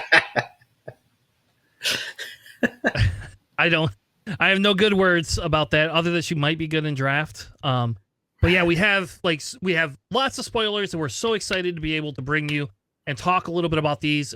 We don't just say, hey, here's the card. We talk a little bit about strategy, whether we think the card is good or not, and all those fun, fancy things. So, who wants to kick it off tonight? We let JJ, do you want the honors of revealing the Yes. Thrawn leader? Yes, blue I guy. absolutely do. Yeah, so we got the return of Grand Admiral Thrawn. It looks like he's still young in this picture. This is not the Ahsoka Thrawn that got a little pudgy. So this is the good Thrawn here. So he reads Imperial and Official, and he reads, when you use a when defeated ability, you may exhaust this leader. If you do use that ability again, he deploys on 6 resources as 4/7. And his ability reads, when user when defeated ability, you may use that ability again. Use this ability only once each round. So it still has the same constraints. You're not able to use that when defeated over and over and over again in the same round, which is okay. But this absolutely is going to be very, very relevant. I mean, there's so many cards already that provide extra benefits for when you defeat units. I'm thinking IG-11, dealing 3 damage to a unit when you defeat him. Now you're doing 6 damage. That's very good. You're able to also use a lot of the last wave Twilight of the Republic things that help generate clone trooper tokens, or even battle droid tokens, or even with this current wave that's coming in, stuff that helps generate X-wing tokens or TIE fighter tokens. Being able to duplicate that, just creating more and more units for you to control, to eventually use exploit mechanics on as well. This is really great. Thrawn is going to have a lot of different uses. I just hope that we get a TIE Defender unit to go along with it, because it's very, very on theme for him. But yeah, I'm excited to play this Thrawn for sure. Hey, don't forget about a little set 1 card called Admiral Mahdi, and just ready 2 Admiral Mahdi. villain cards. Yeah, that's so good. Yeah. And it's neutral. You could play it in every Thrawn deck now. Yeah. Yep. Yeah, it's really cool. I mean, like, the stats are a 4/7 stat line on a 6 is pretty good. And he's Imperial, so you get like Imperial synergies if you have those as well, which is pretty cool. You play a TIE Advance, and now he's a 6/9, which is kind of annoying. Yeah, and so I will be going through and doing a video on all the when defeated cards, kind of like what I did with Django. I actually think so. I'm a little biased, I guess. I guess we'll just have to say I'm a little biased. If you haven't checked out, I did a Thrawn deck tech on my yellow Thrawn deck that I've been playing and having decent success with. And I had some guy go, nobody cares about this. You should just record one of the new one. I was like, well, I will, but he's not out yet. And I bet you there's probably at least another handful of cards that are going to go along. I'm sure there's so many more that have undefeated effects. And it's just going to work with him. And so, like, I don't want to get too early into it and do it, but I have already started the research. I have a document created, and I've already started going through and, like, categorizing each of the when defeated ones. I will say they did clarify that you cannot use when defeated from bounties. But so you can't just put he's not like a boss. He's not like a better boss. Like, could you imagine if you could just top target something and there's 12 damage you just healed? Like, that'd be awful. Like, just crazy. Yeah. What is really cool though is there's not too much downside to running Val, because like you could just double experience someone, give them 4, and then take the 3 damage into the unit. So like you still live. You still live. Not a lot of downside. And do they get to do the 3 damage twice though? Nope, because it's a bounty, and it's also your opponent. Oh, dude, that's dirty. Holy crap! I didn't even think about that. She wasn't on my list because I thought all of her stuff was a bounty. But you're right; it's separated, isn't it? Yep. Oh man. Yeah, it's really, really fun. Also, just like, hitting stuff like Raiders, right? The Ruthless Raiders, and they just do 4 to base now and 4 somewhere else. Yeah, we haven't had a really good villain blue-red deck that's like outside of boss blue. That's all hard control. I think this deck is not going to be a hard control deck. This is going to be like a mid-range soft control deck at most, and it's going to take my love away from Palpatine. All right. Well, I'll cover the very underwhelming leader. She has resistance though. I am excited that we got like a resistance leader. I do like that. I do like Rose in the movies. I just all right. She comes out on 5. Her action is to heal 2 damage from a vehicle unit that attacked this phase, but it's also heal 2 damage as a separate action. So it's not like a when you do damage, heal 2 damage before dealing combat damage. Nothing. It's just you got to spend an action to heal it. When she flips, she is a 4/6, which is actually pretty good for a 5 resource leader. Like that's actually like the stat line itself is actually really good. It's boss stats. Yeah. But her on attack, you may heal 2 damage from a vehicle unit. That's a lot better because that's like she just has to attack. So that like works out so much better. You could kind of buff her up a little bit. She is not a pilot, I guess. And I mean, the one thing she piloted, didn't she like crash it in? Yeah, she did. Yeah. But still, come on. I mean, it was her sister that was the pilot. Yeah. But anyway, so it's kind of cool. I'm happy we get her. I wish it had like a mechanic trait or something like that we could like maybe use in a future set. But I'm not very like, I don't know. Like I think her leader side is great. It's a 4/6. I think it'll be like this is a common, so this will be a good draft material in my opinion. But I don't see this. I personally don't see this seeing a lot of Premier play. Personally, well, it depends on how good the vehicles are, right? I guess I mean, there's a lot of vehicles coming out in this set, so I don't think she'll be particularly bad.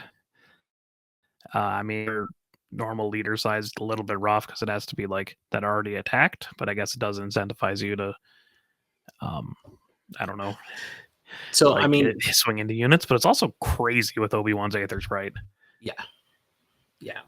I was gonna say that Obi-Wan's Aether Sprite. The other thing I was gonna say is like vehicles that have overwhelm, right? You're throwing them into weaker units, and then you can use her ability to heal those units as well. That's a pretty decent way to take advantage of her ability. The only problem is that at least for the vehicle side, there's not too many vehicles that have that requirement on there. Not in Hero, no. Yeah, so it's a little rough there. I mean, we might see a little more once more cards get out. I mean, she can also potentially benefit a couple of Sentinel units there that can go out and attack and then just heal that Sentinel unit so that way it still has a decent amount of health. But again, it's gonna go down in the fodder bin along with Finn, unfortunately. So. Maybe, man. Just sometimes if they print off a lot of like really good vehicles that like are really nice that they heal.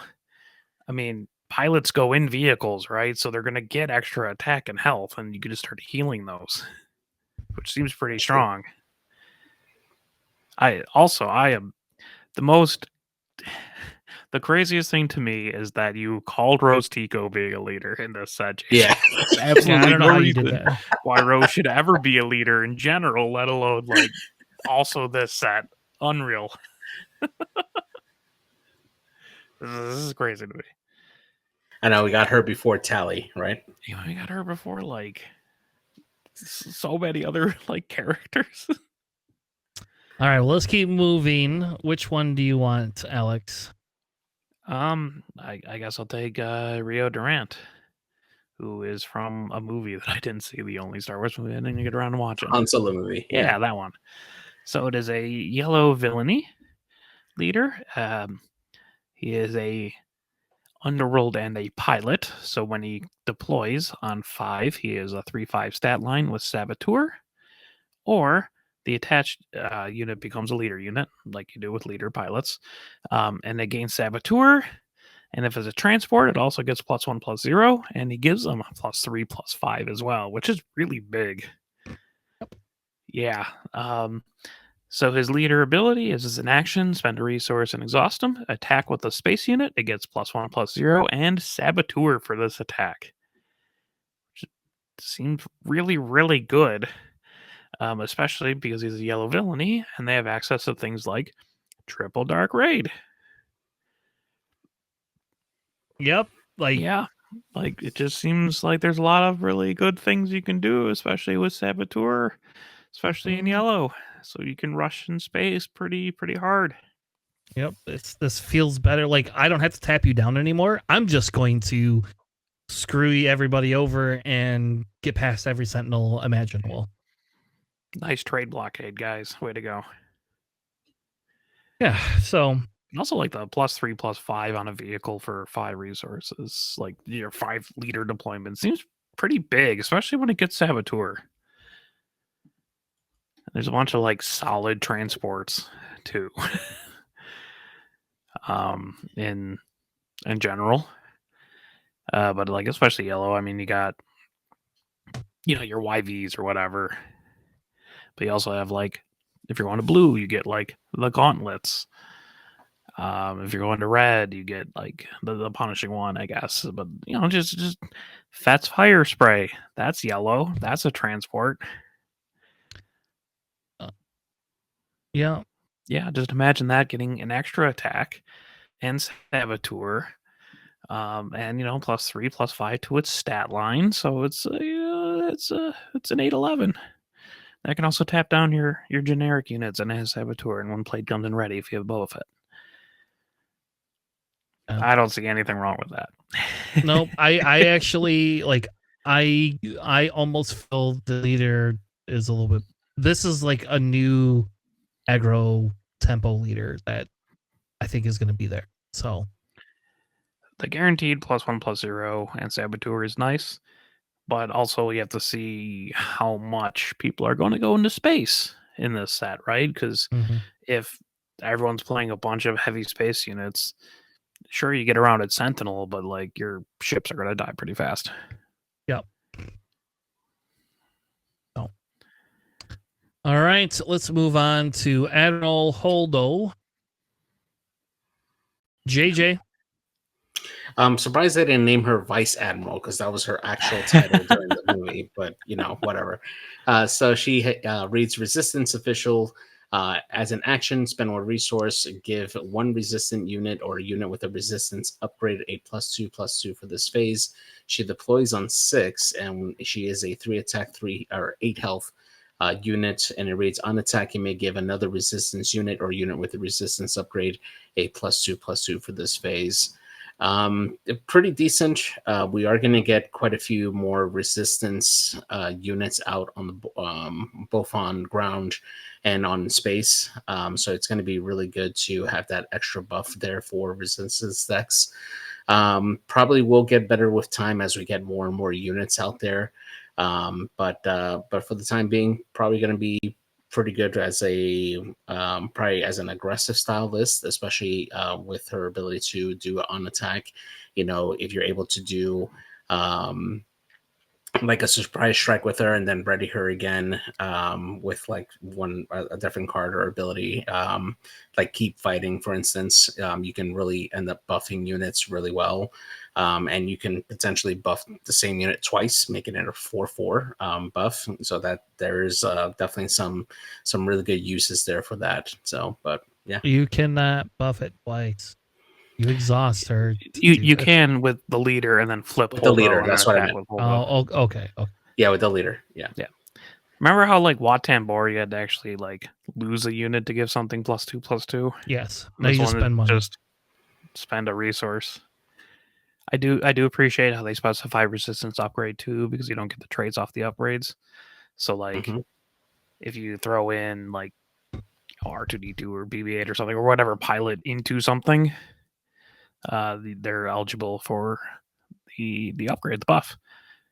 And also like +2/+2 is really big. Yeah. For just like 1 resource. Like if you have lower to the curve cards, like that can stack up pretty big. Yeah, especially if you're able to spam them out and your opponent has to pick which one they want to kill now.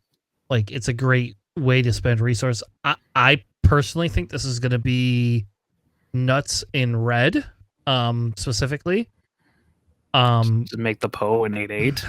Yeah, I mean, and the like normally I would say anything that you have to spend an action to do something for drives me nuts. Like the Watt, that's why I don't like Watt as much, is because it's like if you don't have a big board presence. But I mean, in fairness, you're giving it a +2/+2. So you're now putting a Poe the next turn it comes out at a 8/8. You see medium, and like, yeah, okay, can you kill an 8/8? Like, that's bigger than Luke.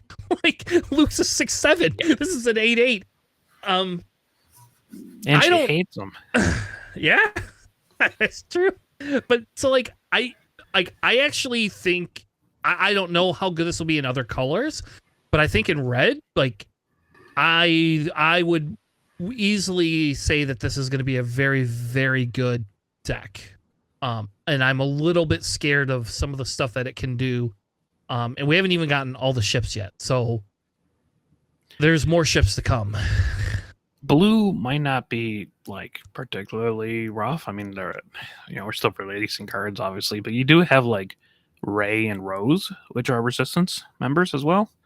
So if you manage to like do weird shield shenanigans with the Rose unit, you can just make them huge. But also Rey, just like giving Rey +2/+2, and then just swinging and then also healing 2. Make her, like a 6/9 for 5 that heals and gives out shields is really nice. Yep. So I like it. I think Holdo's one of the top ones. We'll do when they release all the leaders. We'll do a leader ranking too, but I would wager to put her up there. The next is some rare bases, which I don't know. Okay. On one hand, I like seeing rare bases, like seeing new bases to give new mechanics to the game. On the other hand, if I get 17 of these effing things instead of the regular rares, I literally have set 1 couldn't get a rare base half the time. I didn't even have the shield one, whatever the blue shield one nobody uses. Complex. Yeah, I didn't even have that until like 2 months in. Not that I ever played it after that, but I don't like these things being in the rare spots. Like, I wish it would just be like a spare extra card they put in a pack. Like, or replace the base that comes in the pack. Yes, or that. Thank you. Like, I like that so much better. But what I will say is these two look pretty good. And like a 35 health base called Colossus, which is neutral, like, is crazy, right? And you draw 1 less card in your starting hand. That's it. That's the only downside. You get 5 extra health. Yep. Pelt Blue. Hey, baby. Or like Yoda. Or Yoda. Mono blue Yoda, who just always draws cards anyways. Any mono blue hero deck with Queel is just gonna be like, oh, okay. Yeah, thank you. Crisis averted. I have 5 extra health. Try to get through that. Yeah. Or like Rey doesn't care either, because half the time Rey puts a lower cost unit down and then buffs it anyway. So she's got extra cards for the most part because she's not playing all of the cards all of the time compared to some of these other decks. So this is nuts. This is a crazy base. I guess it's only 5 extra health, but I mean, like, that's a big difference though. Like, any hard control villainy likes it too. So it's nice. Yeah. I think it's really good. I also think the other one's really super cool too. Yeah. The thermal oscillator is a red base with 27 health, and your minimum deck size is decreased by 5 cards. So now you're down to 45 cards, which massively increases your consistency for deck building. Yep. For 3 health. Wild. Yeah. There is a calculator going around. I can't remember if I sent it to you guys or not. But there was like a magic calculator that you could kind of go in and like look at your odds of it. Geometric calculator, I think is what they're usually called. Yeah. And you could go look at your odds, and I would challenge people to do that, because I heard people like complaining about this, and it's like, no. If this was a 25 base health, I would be a little bit more concerned. But like at 27, like, okay, whatever, like, oh no, 3 health, like I think I'm okay with that, to have like a shitload of consistency in an aggro deck. Like, and I hope this deck does a little bit more. It takes over that ECL slot. Like, this is a conversation piece. Could you just move to Timelies and run Timelies in this base and have this insane consistency with like I don't know. I guess Sabine really well. I don't know. Red Sabine might be a thing next set because of this. Yeah, I mean, like 10% less health for 10% less cards in your deck, right? Mm-hmm. It seems very good for very specific aggro kind of stuff. Like anything that like really needs consistency. Like if you're running like a Steal a Guerrera thing, right, where you do 7 cards and you need to get your tactics cards in there, you're going to have a much higher chance of getting tactic cards if your deck is 5 less, and you can put more of them in there, or like a higher concentration. Yeah. Just don't get milled out. Yeah. I think this works very well for Kylo too. Like this is a great Kylo double red like deck. Like I think this works very, very well because you can now, you don't have to put like all your low cost units and you could put the specific ones that benefit you, and that's it. And you don't have to worry about seeing, oh no, I accidentally drew, I don't know what you, Death Star Trooper, and I don't want that, anymore. Like you probably still play that, but whatever. You know what I mean? Sure. Yeah, like So, very specific aggro style decks. Yeah. Yeah. I like it. I like those both the design spaces of those. Yeah. But also like thinking about Colossus, right, where you have 5 extra health for 1 less starting card hand. Like if you did the opposite, I don't think it would be worth it, right? Like 25 cards and you start with 7 cards in your hand instead of 6. I don't think so. Yeah, just because of the nature of this game, where it's just like, well, you're not Magic, you don't get like mana screwed or whatever, right? So it's kind of weird. I like them. They're cool. Yeah, I don't know if you play 25 health and have one. I don't know. Like 1 extra card doesn't feel super consequential in this game. Yeah, like and so like I think the big difference though with something like this, Alex, if we had a bunch of cards that we could play for free, I think that would be a difference. Like, okay, give me 7 cards and now I've got like all these 0 cost ones, like, I mean, I guess a boss could utilize something like that if you drew correctly, with some of the bounties, but like in the long run of things, you're like, there's very few 0 cost cards in this game that are really that good to play. Yeah. So, yeah, I agree with you. I don't think it would be beneficial. So, except for maybe Pre-Vizsla. Pre-Vizsla would like it. There you go. There's a deck idea for Pre-Vizsla. Pre-Vizsla would love that. That's tailored to him. We're not going to go through these, but these are just kind of up here. If you haven't seen them, these are the deck lists for they're not starter decks, they're spotlight decks. You can see some of the like duplicates. It's kind of hilarious to only see like 2 Greedos in that Han deck. Like, what did he kill the 3rd one? I'm sorry. But it's kind of cool. Like you can see the cartel turncoats are in there. You got some Wolfpack squadrons. You got 1 Hu Yang with just one Hu Yang and 1 Akbar. Sadly, man, they want the one-offs, man. They want it. I'm telling you.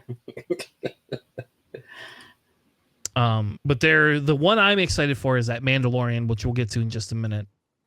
For that field. So anyway, you could look through these. They actually even tell you which ones are from previous sets. So the sad thing is you are going to need to buy these if you want that. They did not answer my question on screen. I asked them, like, so for example, you see this IG 200 or 2000. Like, I want to know, is that going to come in the standard set? Or is it, I'm assuming it is because it's an R. It's a rare that comes in this set. Okay. They have asterisks next to the numbers for cards from previous sets. I see. So you can see here, at least at minimum, any of the special cards you're getting 3 of, which is what you need. Because that was my concern is what can you tell us what's going to be the OP packs before the OP packs come out? Like, I want to know like which ones I'm getting, for that. And I guess some of it probably doesn't matter because you're getting 3 of them. So I'll probably buy both of these. The sad thing is I'm not going to want to tear them apart. I'm just going to want to keep them together to like play with new players. But sounds like you just buy 2. I know. I'm poor. I'm very poor now.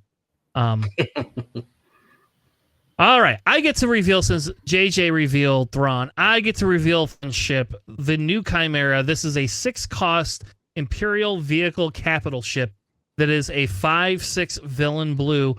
it is when played, you may use a when defeated ability on any other friendly unit.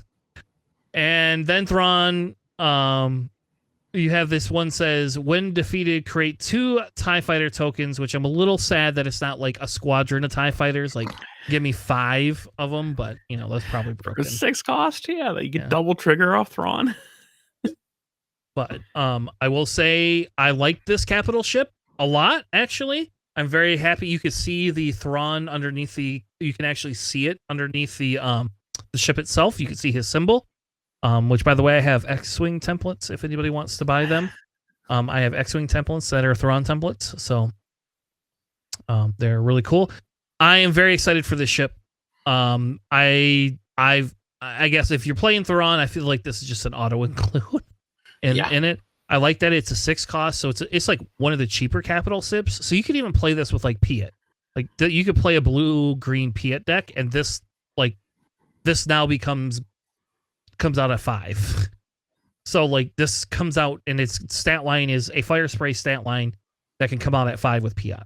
So, and if you have Inferno 4 out, you could look at the top 2 cards of your deck. That's true. That's true.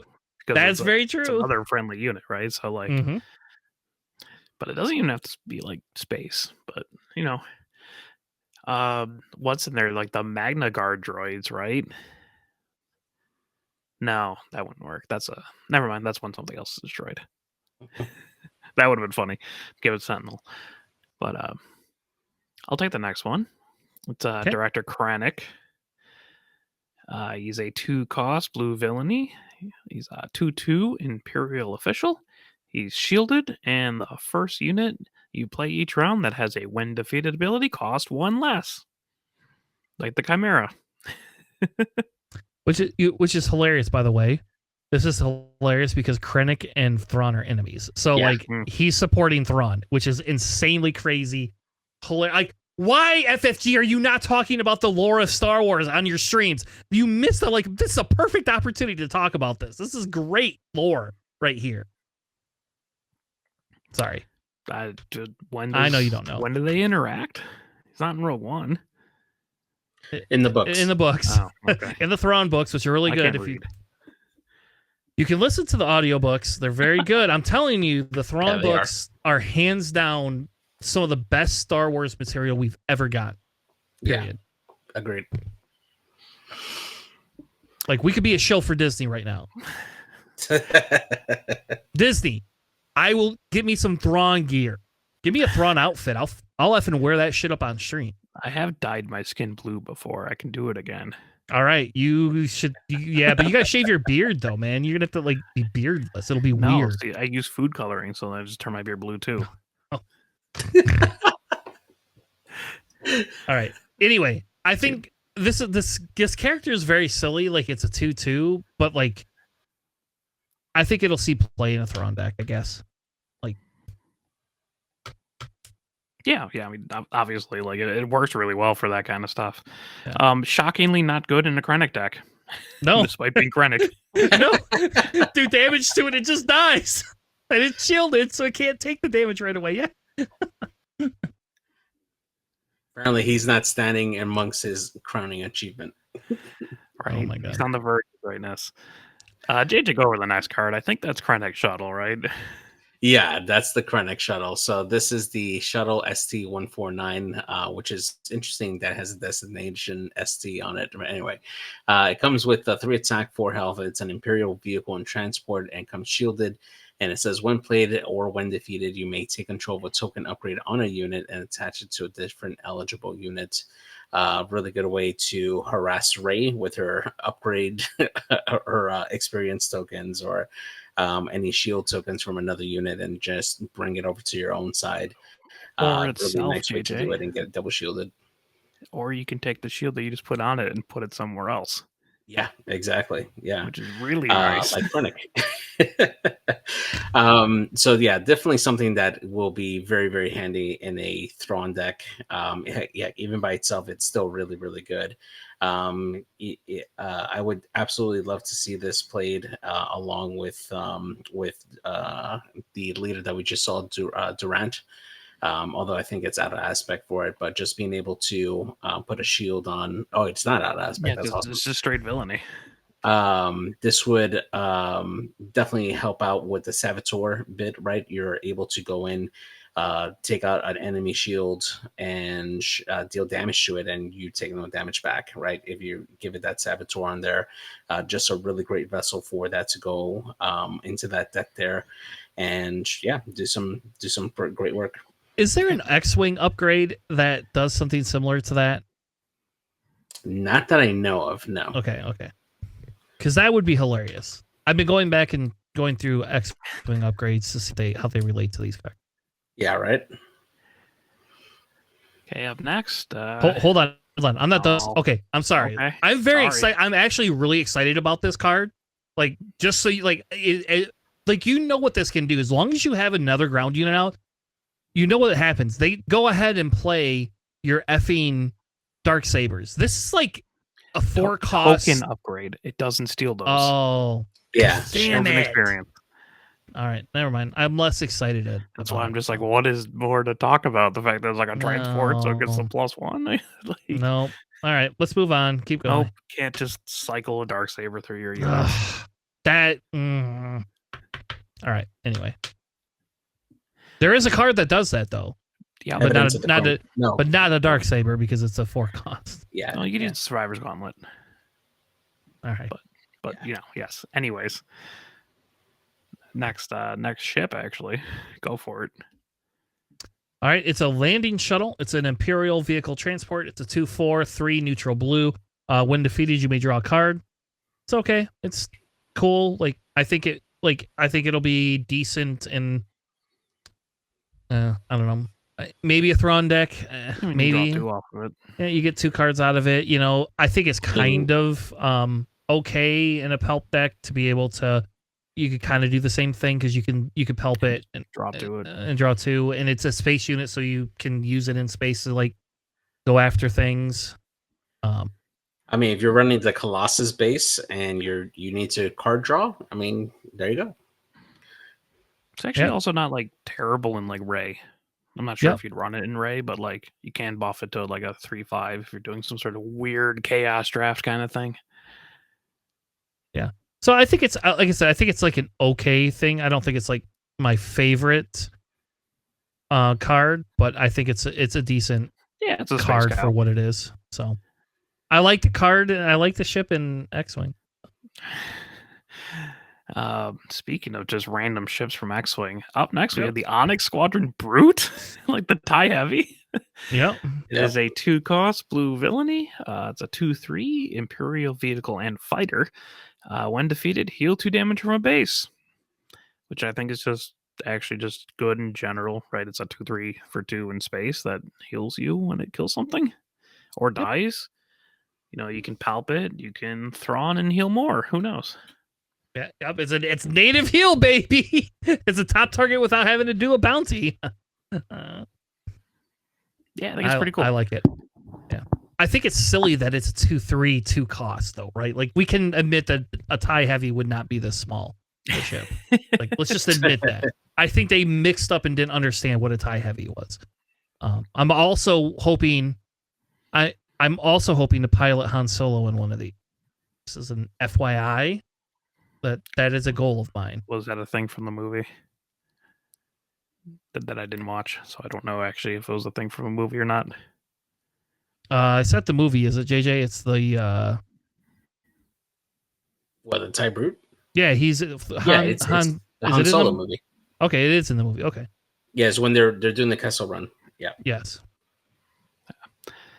Well, JJ, you got the Roomba. Yep, we got the 3-cost droid missile platform here. It is just a red aspect here. Comes with 4 attack and 2 health, which is great stat line for 3 cost.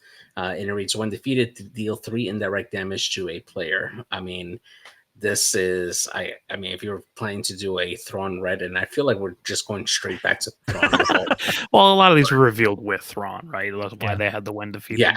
Yeah, exactly. I mean, we're gonna get a very good Clone Wars Thrawn deck. Honestly, it's gonna be great. But yeah, being able to deal 3 direct damage to a player, which is really great, especially if you're able to wipe out your opponent's board early. This is going straight to opponent's base. It's really strong. It's gonna be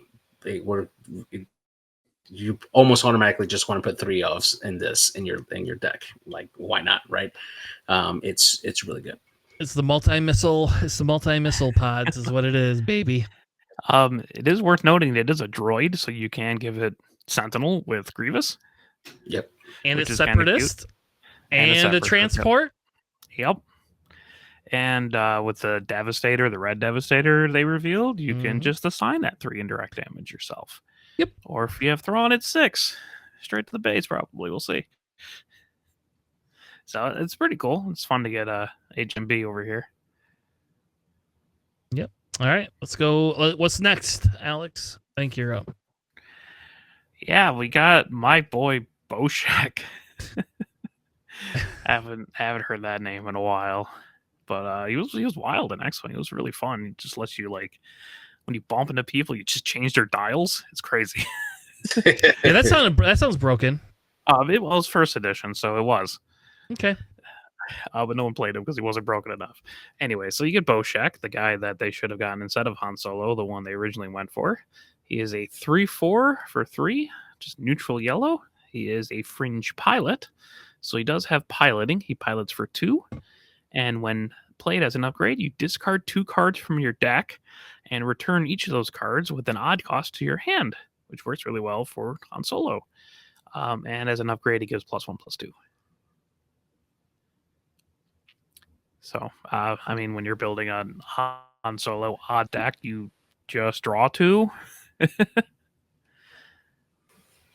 And I guess way down the line, if they ever have a random effect, like if this is sent from the deck to the discard pile, do X, I guess there's design space for that. I mean, it could go with Afra, right? You can go with the silencer. You paired this up with C-3PO, right? And you just make a deck of all 3s. There you go. Oh yeah. You put in the 3 and 3 C-3PO, who costs 2. All right. The next one is R2-D2, and you have to say R2 because that's the subtext. So it's R2. Like what? Like who got stoned and did this one? But this is the R2-D2. He costs 0 if you put him attached to a unit as a pilot. This upgrade can be played on a friendly vehicle with a pilot with another pilot on it, so you could put him in the new Millennium Falcon, which seems pretty good. He gives +1/+1 to it. Attached unit gains, you may play or deploy 1 additional pilot on this unit, so like you can just like ultra stack them. Yeah, I think they're both written that way, so like it works how you want it, where you can attach him to something with a pilot or attach another pilot to whatever he's in. That's just basically what that text means. Yeah.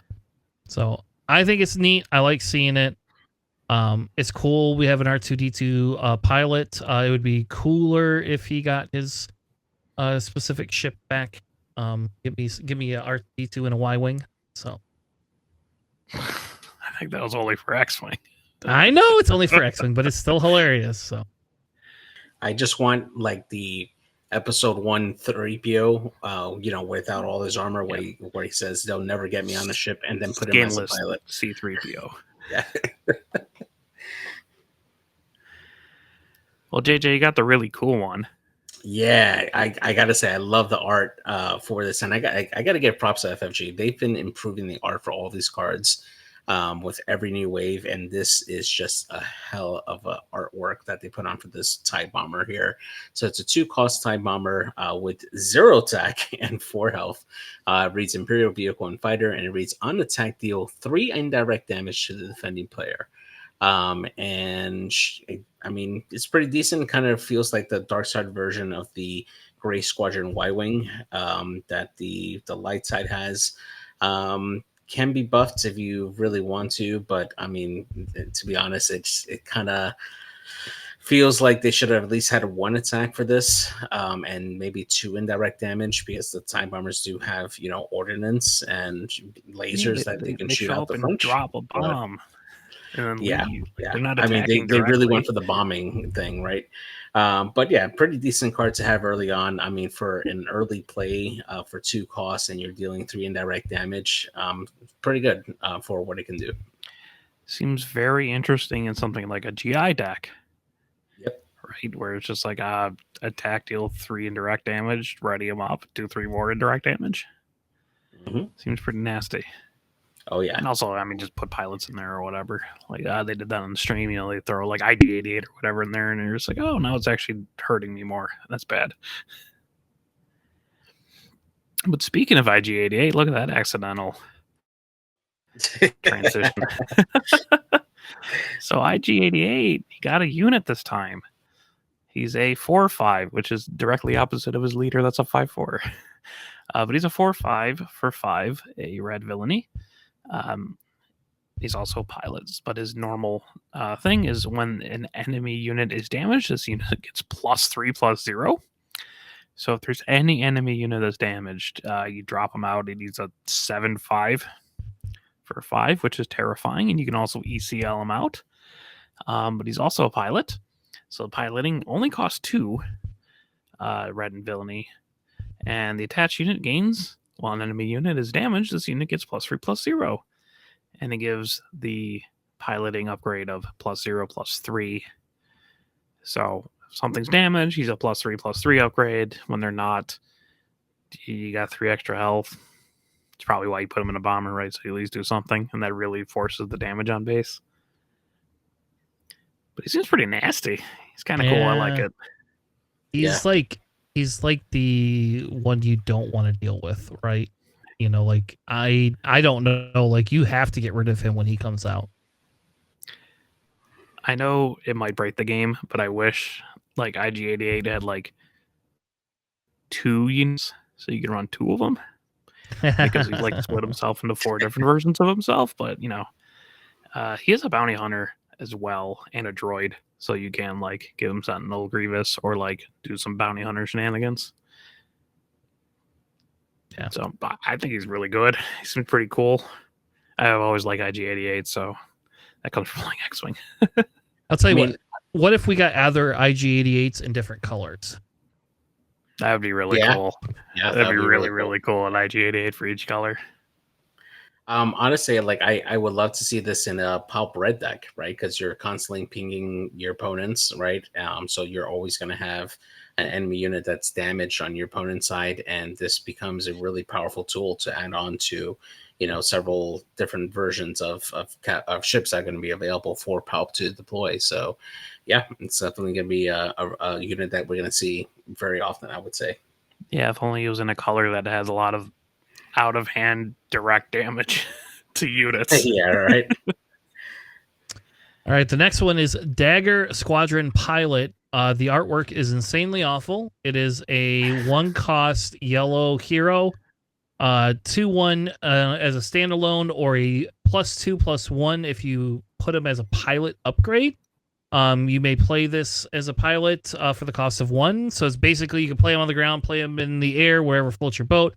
He's a rebel pilot, so I think he's pretty good. He works with the rebel synergy aspect to some extent. I've never seen a yellow Leia, so I don't think we'll ever have to worry too much about it. But he is a 1-cost +2/+1 upgrade, which is pretty good. And if you put enough upgrades out, they only got 3 confiscate cards. So just saying, just throwing that out there. You only got 3 confiscate cards, so. Anyway, let's move on to the next one. First Order Stormtroopers. Really cool. Why JJ getting all the really cool cards? Why are we letting him do that? So we got the 1 cost first order stormtrooper coming in with a red and villainy aspect with 2 attack and 1 defense. It reads first order and trooper and reads on attack and when defeated deal 1 indirect damage to a player. Decent enough. I think it copies some of the droids that we saw in the last wave on there. Probably might see some play, but honestly, I think there are a lot better options at 1 cost right now for what this unit can do, namely the Death Star Stormtrooper. But I mean, it could have some uses, especially with some of those that leader. I can't remember off the top of my head that helps you direct where you want to direct the indirect damage to. Could be pretty good, as well as, of course, Thrawn taking full advantage of dealing 2 damage to indirect damage when this unit is defeated is very good. I think this unit is really good for a 1 cost unit. Yeah, you ping it, and I go, okay, you're still taking a damage. At the very least. I mean, like, pings a lot right now, but it might not be later on. And I mean, the 2-1 isn't great, but it is a 1 drop, and when you swing in, you're doing 2 damage, and then 1 somewhere else, and then someone will kill it, and then you do another 1 somewhere else. I think it's solid enough for a 1 cost. I like it in Kylo.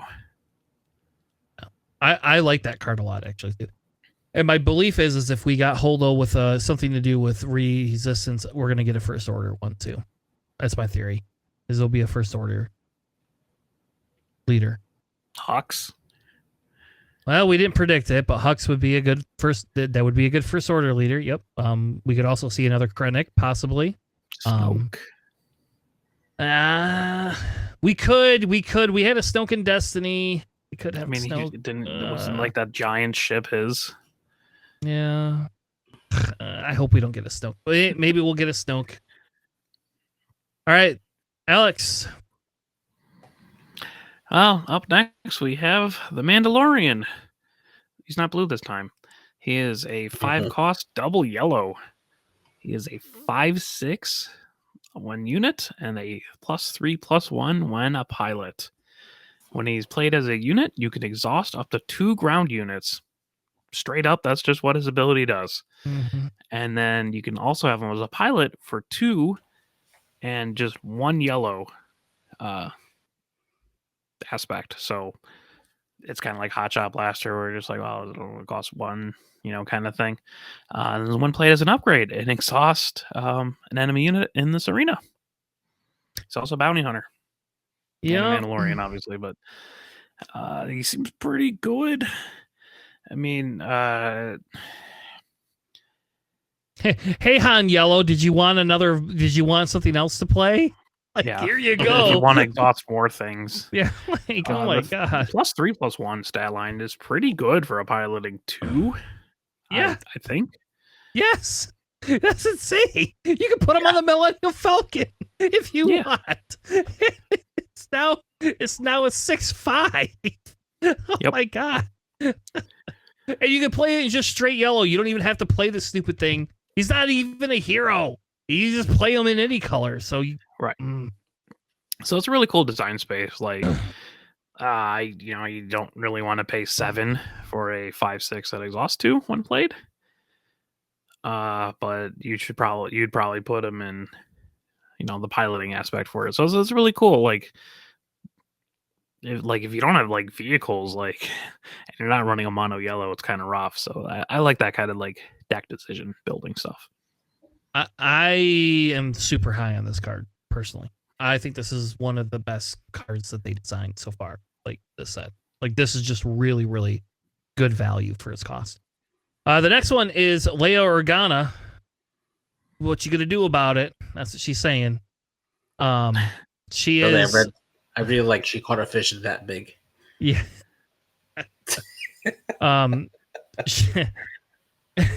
Stop it. Tanner's only going to see that every time he sees it, and now he can't play the card. So he's going to be like, this lady just fishes.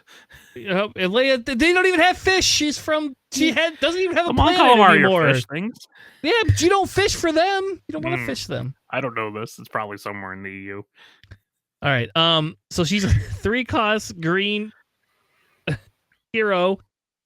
She's a 3/4. She's also an official. So she works with that senatorial card if you ever want to play it. Petition the Senate, baby. Yep. And she is a restore 1, which I actually really like too. And she's a when played, you may attack with a pilot unit or a unit with a pilot on it. And guess what? It gets +1 and it gets restore 1. And she's not even a legendary. Like this card is really good value too, actually. It's a little bit more niche though, but it'd be kind of interesting in something like a green Boba deck, right? Because the 1 restore does trigger his ability, so you can actually swing in with +2 and also a restore 1 with your pilot or pilot upgraded ship. So it is a little bit more like constrained, but you can build a deck. Like we talked about building a Boba yellow like space deck. I built one. It didn't work very well, but we built one, and now we could probably really build one. And I don't know. I think she's really good, and like I'm not super excited about the artwork on this, but this is definitely like if I'm going to run Hero, I'm probably running Hero Green. I'm probably running this card. I mean, also 3/4 for 3 with restore 1 is just a pretty solid stat line already. Yeah. So. She's nuts. Like I don't know how she's not at least a rare, honestly. But all right, JJ, you get the IG 2000. We don't know which version of the IG 2000 you get, but you get one of them. You get the red version, I guess. Yeah, so it's a 4 cost, which is great because it's initiative 4. Red and villainy aspect, IG 2000 Assassin's Aggressor title on there, which is great. Comes in with 3 attack, 4 health with Underworld vehicle and transport. Comes with Overwhelmed, and when played, deal 1 damage to each up to 3 units, which is great because you can spread that out immediately. And then if you have the IG 88 pilot to go right in there, you are immediately buffing this into a 6/4, which is like great. It's fantastic. So yeah, this is definitely going to see a lot of play. It's really, really good right off the bat. It's a cheap unit that can get buffed up really, really quick. And it's the fact that it has Overwhelm on top of that. If you manage to get some shields on this is going to be a very tanky ship to get through. So yeah, we're definitely going to see a lot of play for this particular vehicle, and especially with pilots. Yeah. With Rio, it's a 7/9. Oh man, that's so good. With Overwhelm. Oh my gosh, that's and so Saboteur. Good. Yeah. Yeah, I mean, it's cool. It's an awesome ship. I like it a lot. Yeah, this ship's definitely gonna see play too. Yeah, I could see this in boss stacks, right? You know, you put in some bounties ahead of time, and then you throw this out there, immediately does damage out there, and then you're doing a boss damage on top of that, collect the bounty. Yeah, like this has so many uses. It's really good. All right, Alex. Yeah, I get a ship that I fly a lot. Yep, it's the Houndstooth. Yeah. Not like the generic YV is the actual Houndstooth. It is a 3 cost yellow villainy. It is a 4/3. It has the Underworld vehicle and transport tags. While attacking an exhausted unit that didn't enter play this phase, much like Boba Fett, this unit deals combat damage before the defender. So it's an auto shoot first if they are already exhausted. And it's a 3 cost. So. Yeah, the 3 health is a little bit rough, especially for a ship that's just that massive. But you know, just throw some pilots in there, right? Like, I think it's kind of a house. I like it. A 4/3 stat line in space is very aggressive. Maybe that's why they limited it to the Spotlight deck. I don't know, because that'd be like a lot of chaos in draft and sealed. Yes, that would be insane. Okay, so in the chat for the stream, and this was hilarious because this just brings so much X-Wing stuff back, and like I get sentimental every time. Somebody asked if there's going to be a way to pilot a Nash the Pup on it, and that when it gets destroyed, if we can deploy it. And I was like, that if you guys don't have that, somebody errata everything and release that instantaneously. It should be like when that unit's defeated, you can play the Nash the Pup out of your discard pile. Or that's fine too. Like that's like great. Like I couldn't believe that, and I was like, "Damn it, FFG, you screwed this up." And you made that ship too. Like you put that damn ship in an X-wing for us. Like you I should mean, know if they this. make like a dashed up pop card, you could just be like, hey, when a friendly houndstooth is destroyed, play this from the discard pile for free, right? Or something, I There's love it. still hope. I love it. All right, the next one is a Boba Fett. We got a new Boba, baby. And it's a 5-cost hero villain, 5/4. It comes in shielded, which I love so much. Like you could play this card, you could just play this card that comes in shielded. Or you can put it on a pilot for 2. You can pay 2 costs. You can put him right on that Houndstooth there. And when played as an upgrade, you may deal 1 damage to a unit. If attached unit is a transport, you may deal 2 damage instead. So you basically, it's built to play with that Houndstooth. And we're getting the party bus together, baby. That's what we're getting. I got my party bus going. I got to figure out how to get all of the pilots on the party bus. That's what I want. I think it's good for its cost. It's good. So, Are you excited for 5-cost, 5/4 shielded Boba Fett? Then you throw on Boba Fett's armor, so now it's a 7/6 that yes. ignores the first 2 damage yes. that's shielded Don't tell people that, but yes, in I your am. red Boba Fett deck. Yep. Because you're playing that leader as well. 100%. 100%. Me and Damien have already talked about that. So Gross. Yep. Boba Fett's armor, baby. If you haven't bought them now, go out and buy all the hyperspace foils because they're going to be worth a fortune after this set. All right, JJ, what's the next one? All right, so we got the 1-cost electromagnetic pulse tactic card coming in as a single yellow aspect. And it reads deal 2 damage to a droid or vehicle unit and exhaust it. Definitely gonna see some play, right? That's easy way to just get quick damage onto a vehicle, possibly destroying it there for 1 cost. Probably worth the an inclusion for some decks that can take advantage of having damaged units out on the board, like that IG unit, for instance. You'll definitely see some play. This card will 100% see play, especially in draft. Like if you're running yellow in draft, just take this card every time over everything else. Just do it. That's why you need Rose to heal the 2 damage they did to it. Oh my God. All right, stop it. Stop. We're gonna move on. Good God. Now that the vehicle's dead. All right, Alex. Yeah, next up we got Commandeer. It is a 5-cost neutral yellow, and it's a trick just for Tanner. He loves those.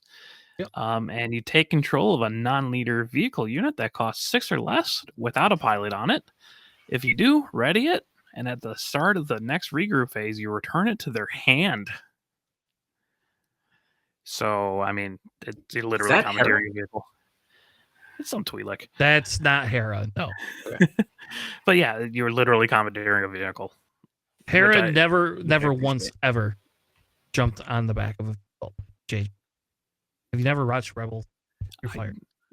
I haven't. I don't know these things. I know that you don't, but JJ shouldn't ask a dumb question.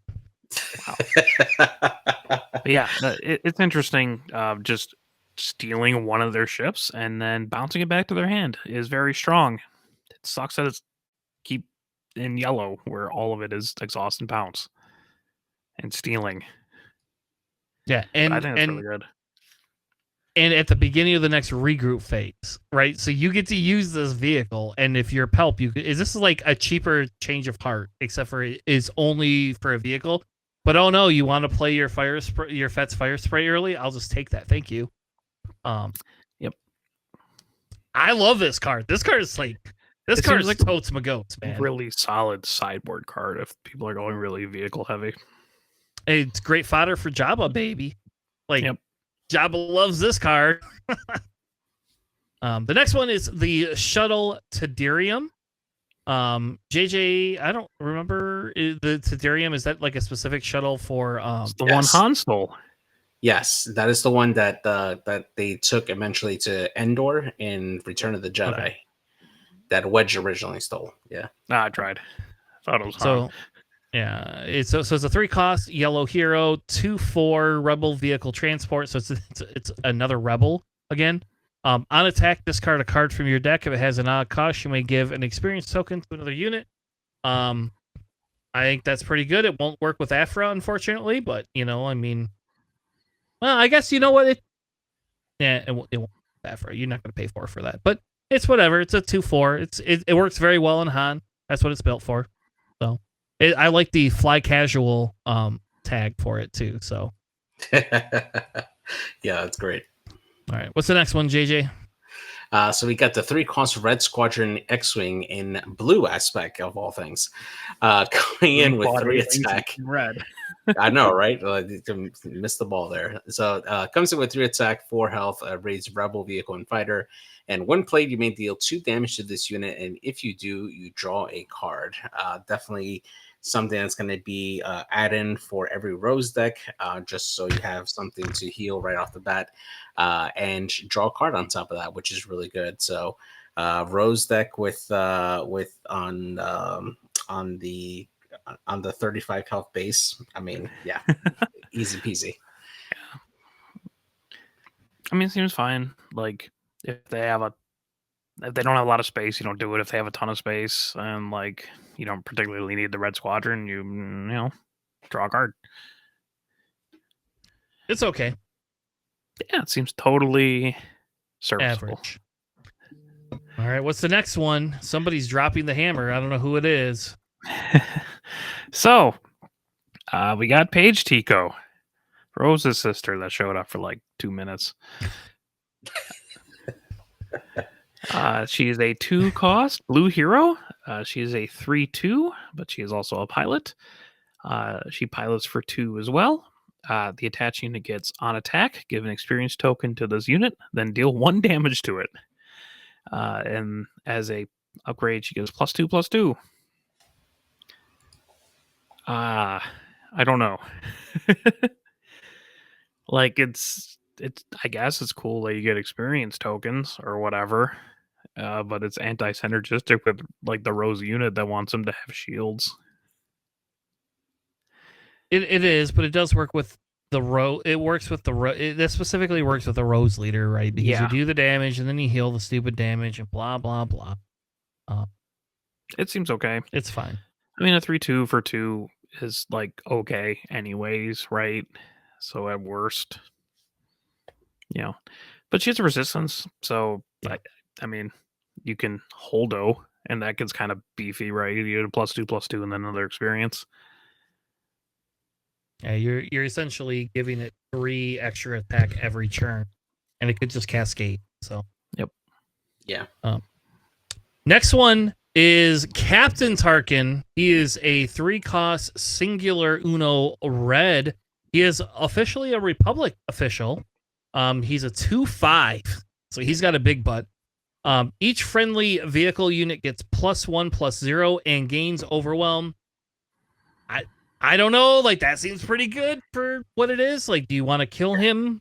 You now have to run ground units and kill him, and he avoids the make an opening. Like, he could die to force choke, right? But that's like, if you don't have a unit, like, it's force choke or run a unit into him. So, you're at minimum getting 1 off, and he comes in at 3 costs. So like Dodonna is at that 4/4, right? And then Dodonna sits there and it gives +1. This gives +1 attack to like everything. This will be great for anything that wants to run a very aggressive vehicle deck. and he's an official. So he works with Which is Pelp. nice. Yep. Ooh, can we have a red Pelp all vehicle deck? Oh man, Yeah, I'll probably be so could. excited to buy this. Yes. Also, because he's neutral red, if you have something like Wedge Unit, Yep. now they get +2/+1 with Overwhelm and Ambush. Yep. Which seems pretty wild. Yeah. I think he's really good. He is very, like, for what he's doing is very good. So Yeah. Well, speaking of Palp, we got the 2 costs here, Kijimi Patrollers here, which is a green and villainy aspect card coming in with 1 attack and 1 health. And it reads First Order, Vehicle, and Fighter. And it reads when played, create a TIE Fighter token, which to me makes 0 sense because TIE Fighters are Empire. They're not First Order. So, but hey, I mean, it's extra fodder for Palp. You can easily deploy these, use the TIE Fighter token to attack, and then ping it with Palp, deal damage to somebody on top of that, gain a card back. Lots of great uses for this particular card there, just to provide that extra fodder for Palp and help you build up your hand and help out Palp to deal damage out to units that you need to absolutely damage. So definitely will have that niche use for Palp. I'm sure there are other uses for this, for like exploit, for instance. I mean, you're essentially using this to bring out 2 bodies, and with an exploit 2, you're reducing the cost of another ship by 4. That is nothing to sneeze at. That's actually really good. You'll probably see this with some of those leaders as well. But yeah, definitely a decent card. Yeah, seems pretty solid for Dooku. Yeah, it's a great Dooku card. Yeah, I mean, you're I was gonna say you're just essentially paying 2 to get 2 1/1 tokens, but you get the luxury of playing a unit for things like Poggle and not like here's an event. Yep. Just so you know, I'm going to write in parentheses FO on every one of my cards for this one. This is an F. I'm going to take a little marker and put it in there. Yeah, Create a tie FO. Half your tokens are FO ties, and the other half are normal ties. Maybe I'll color them. I'll do the color shading for them. All right, let's keep moving. We got a direct hit. I want to do direct hit. Yeah, I want to do direct hit. All right. So the reason I want this card here is because this is the first appearance outside of Star Wars Armada that we see the Onager Star Destroyer on a card. So this one is a 4-cost direct hit. It's a tactic card with blue aspect, and it reads defeat a non-leader vehicle unit. Absolutely great card to have, especially since we're getting such a big influx of these big cards on there. But big shout out again to FFG. That Onager artwork right there, even though it's getting blown up to hell, absolutely awesome. Love the artwork on this card. It is great. This is what happens to my Onager when I play it. So yeah.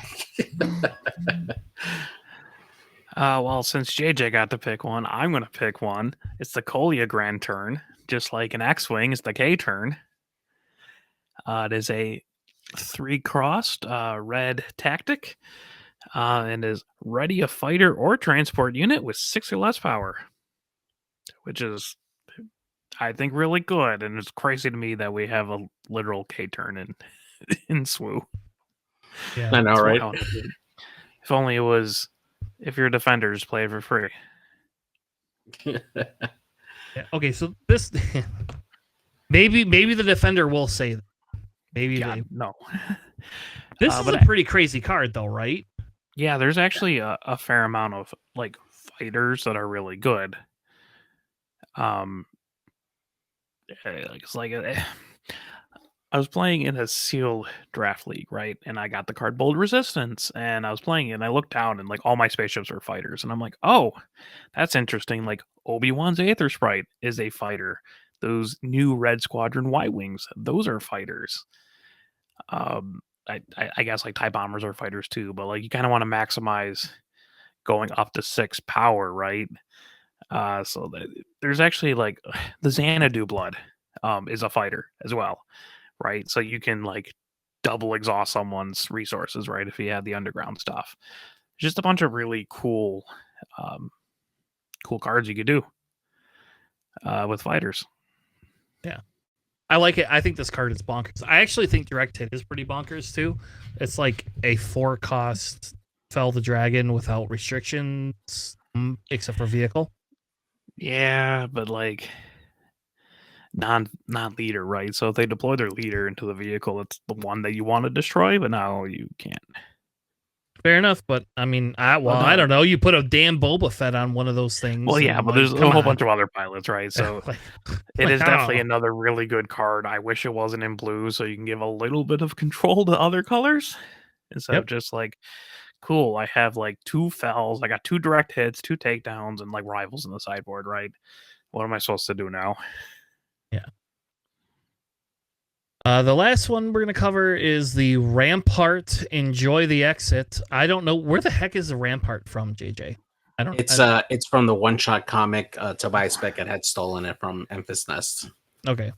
Because I don't remember this one. It is a 2-cost villain yellow 3/3 underworld vehicle transport. This does it ready during the regroup phase unless its power is 4 or more, which seems weirdly conditional. I don't know It's a how 3-3-2. Sure, but you can't ready it. Hey, you just throw a pilot in it. All right. Like that's its intention, right? It is. It's okay. I will just say it's okay at best. Like snapshot reflexes right there gives it +1/+1. Sure, but I can't ready it till turn 4, and you've killed it by then. So I mean, that's a 4/4 for 3, essentially on turn 2 in space. I don't think it's too bad. It's okay at best. I mean, you can. Oh, it doesn't ready. Okay, I was gonna say just give it snapshot reflexes, but at the same time, it's like it's not gonna be ready at that point. So yeah, that's kind of rough. Yeah. So it's again, I understand the card design, and I don't think it's a bad card design. I'm just not super sold on it. It's going to take a little bit more strategic playing. It might be a good Thrawn deck thing. I don't know. Yeah, I mean, honestly, the mercenary gunship probably is a better choice at that point, right? For the costs. Yeah. It's a 3/2. It's auto ready. Not a 4/4. I don't.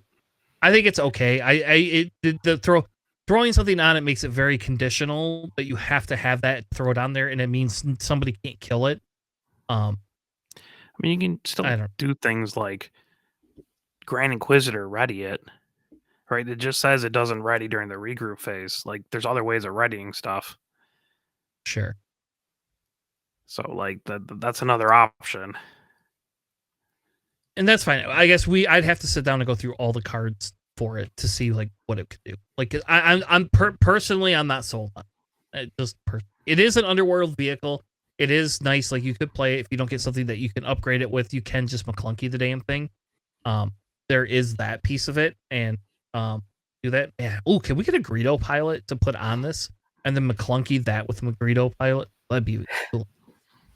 It's also a transport. So, it is. It becomes like a 7/8 with Durant. It's kind of cute. That would it become? Because he gives them the +3/+5, and then it's +1 because it's a transport. So it's a 7/9. Well, that is the end of our news and spoilers for the week. Thank you all so much for joining us for that segment. Also, we're going to wrap up the show tonight. Thank you all for being here. We will be back next week, probably talking mainly PQ stuff. We probably will record the rest of the show maybe on a separate night for spoilers. We might not do spoilers next week. I don't know. Depends on how many more we get that are cool. But I really want to focus on the PQ and Alex and I's runs. We also might have some guests next week. I don't know for sure if it'll be next week or the other week, but there's another local podcast that I've been talking a little bit with, and thought it would be kind of fun. We play locally together. I thought it might be fun to partner with them. So I'm going to work with them hopefully later this week or next week, and hopefully get them a show as well. All right. With that being said, thank you all. Have a good night, and we will see you on the Flippity Flop. Have a good night, everybody. Thanks for listening.